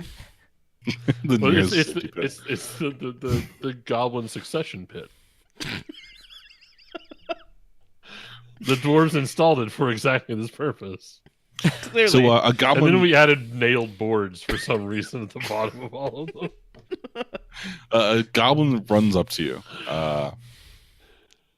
Tesha. And this goblin Yes. is a lanky guy, so lots of arms and legs, not a lot of meat on his bones, and his face is smeared with like black marker. Okay. And he goes, "Whew," and there's a black marker in his hand that he actually just runs across his head as he wipes the sweat off his head.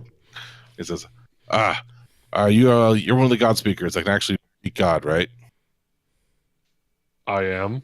And I'll like strike my most imperious pose. I've great, interposed great. myself between boss and this interloper. So, absent-mindedly, as this guy's talking, he goes over the wall, like while he's talking to you, not looking at you, but he draws the path that he took to get here. And there's already a partly drawn map on the wall, and he just kind of adds to it with like little footprints, like this is how I got here. Okay. He says, Is the entire tag just covered with family circus drawings? Is that how this works? they're not family circus, but yeah, it's everywhere there's an intersection and a goblin windrunner has taken a second to breathe, it has drawn on the wall how it got there. Okay. And over time, everywhere will be mapped. We don't know how to get to that place everywhere.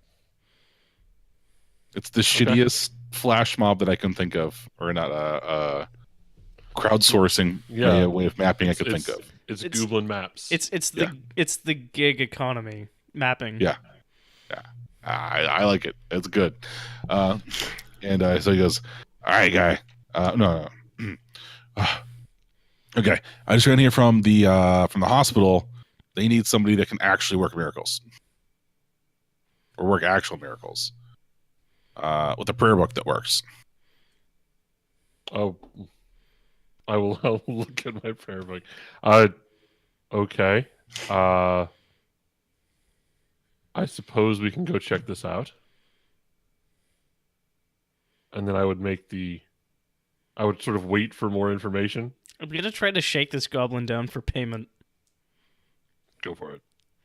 My lady requires tithe before she works her miracles. Okay. And And he sits down, he picks up a piece of paper, and he starts drawing like a picture of Oh god. Tesha. Done. It's barter. And he's pretty good because he spends all his time running and drawing. Yeah. He says, "Here you go, Sold. barter economy." And I just hand it to Dasha. 1 tithe, my lady. It's the first selfie. Just like admiring it. Acceptable. And then I would hand it back. No, I'll hand it to Sylv. That's what we do with Sylv. Sylv carries my tithe. And then... Listen, Sylv, it's either tithe or snakes. You're carrying either tithe or snakes. Okay. Snake bard is an amazing idea, though. Yeah. What happens? I play the lute, and snakes come out of the lute. God, those would be Let's angry go to all the snakes. pots around us. Oh, he's like St. Patrick. Only But just backwards say because you brought the snakes with you. Okay. It's I think I can get the animal friends with animal spell, so I can just respec real quick. There we go. No, we have odds. No. You say that out loud. You think about what you did. You say that out loud. We sealed the tithe in pods, and then we have tithe pods. And then later we can do the tithe pod challenge. Yeah, so I'm definitely like flagging down a rod and making sure they come with us to carry the things that we will obviously get as we misadventure through the goblin hovels. and then we'll go to the hospital, and I will go work some miracles because that's the thing I do. So you arrive at the hospital on a palanquin carried by a rod. Which I mean, I'm going to rename it to rods now. Rods. Yeah. There's multiple rods. It's a token rod, Okay, rods. Yeah, and that joke and, was for Jordan, and only Jordan. No one else will get this. it's a Canadian thing. So the rod drops you off and says, "Pleasure to serve, my lady. Please let me know if you need anything from storage. I will bring me 3 jars of snakes. Take this complimentary pouch of snakes. Why, thank you." And I'll just sort of like shoo it Give that over to your toward- snake guy." Just shoo it towards Sylph, and then So- stride into the hospital. In the hospital, all the bloodletters and the butcher that leads are crowded around a table, and is like, "Should we cut it off? I don't know. I've never seen it before. Maybe we should taste it first." I will walk over to what they're looking at and sort of bodily move some of them out of the way if necessary. The goblin is clearly ill because its lovely green skin has taken on an orangish pallor. Oh, I'm so angry at you right now. I don't know if you saw me mouthing "fuck" for the last 10 No, seconds. I did. Oh, okay. And they've got one of its hands bandaged up in like a like many layers of wet bandages. Okay. He said somebody bit him in the tunnels, but wasn't super clear on what it was. That seems not great. Is he insensate at this point? Is he making any noise at all? Is he just passed out? It looks like he's like whispering something. He's mumbling something under his breath. His lips are moving, but nothing's coming out. Okay.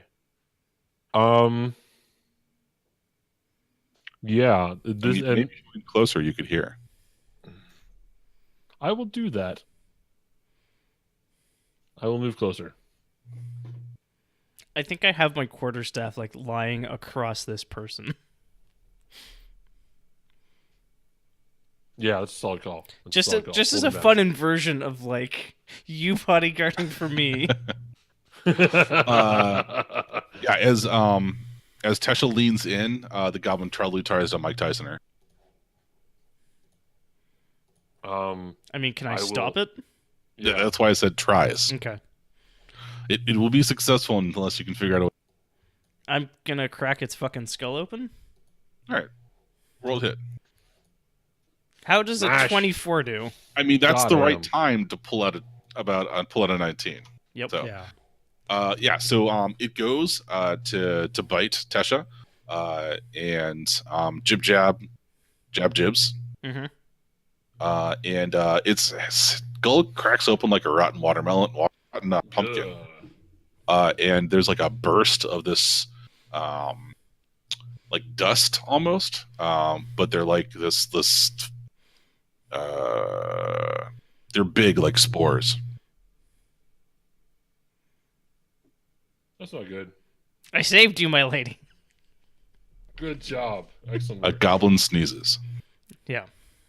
Yeah, that's and not good. we'll end the goblin week there. This is fucking Pandemic Legacy again.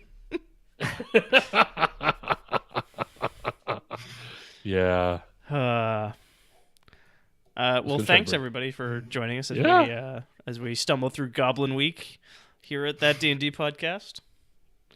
That was a stupid amount of fun. That was good. That was good stuff. It turns out making intentionally dumb characters is a lot of fun. Like that should be a game. Intentionally dumb characters, the game. Fiasco? Goblin well, like Quest? Like I said earlier, like I think this might be a thing. Like this could be a game. Like just like shoot. Like this could be a blades hack. We just here's your weird stupid kind of goblin. Yeah. Go do the thing. Well, I mean, Fiasco is intentionally horrible characters. There's It's true. Goblin Quest, also known as Sean Bean Quest. I actually saw a reskin of it. Not that I'm trying to get you to run Star Wars, Mike, but it was Stormtrooper Quest.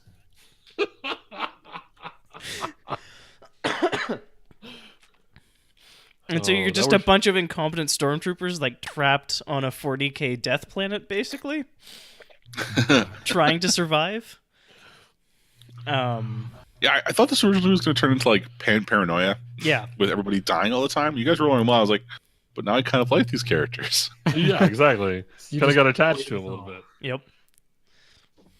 I think the moment for me was when Sylv killed all those humans. Yeah. Just killed a bar. Just Seal blow a bar. Why? I mean, he was looking for had to do something. it's a shame you didn't use Yeah. Fury of the Small with that attack. Yeah. Oh, that would be great. You got to get 2/3 of the way to level 1 somehow, or level 2 somehow, right? Yeah. Jesus. All right, when we play Goblin Quest again, everybody will be like Level which? Sorry, you cut out. 3. Okay. Oh, wow. I mean, we took control of like at least a sizable portion of this tag. So Well, that's the thing. Like, apparently goblins are like ANCAPs, and if you just tell them you're in charge, you're in charge. Yeah. So that was awesome. all right, cool. Well, that does it for us this week. Thanks everybody who hung out in Twitch chat. I hope you had as much fun as we did, although we had a hell of a lot of fun, so that would kind of be impressive. I'll throw this up on YouTube shortly.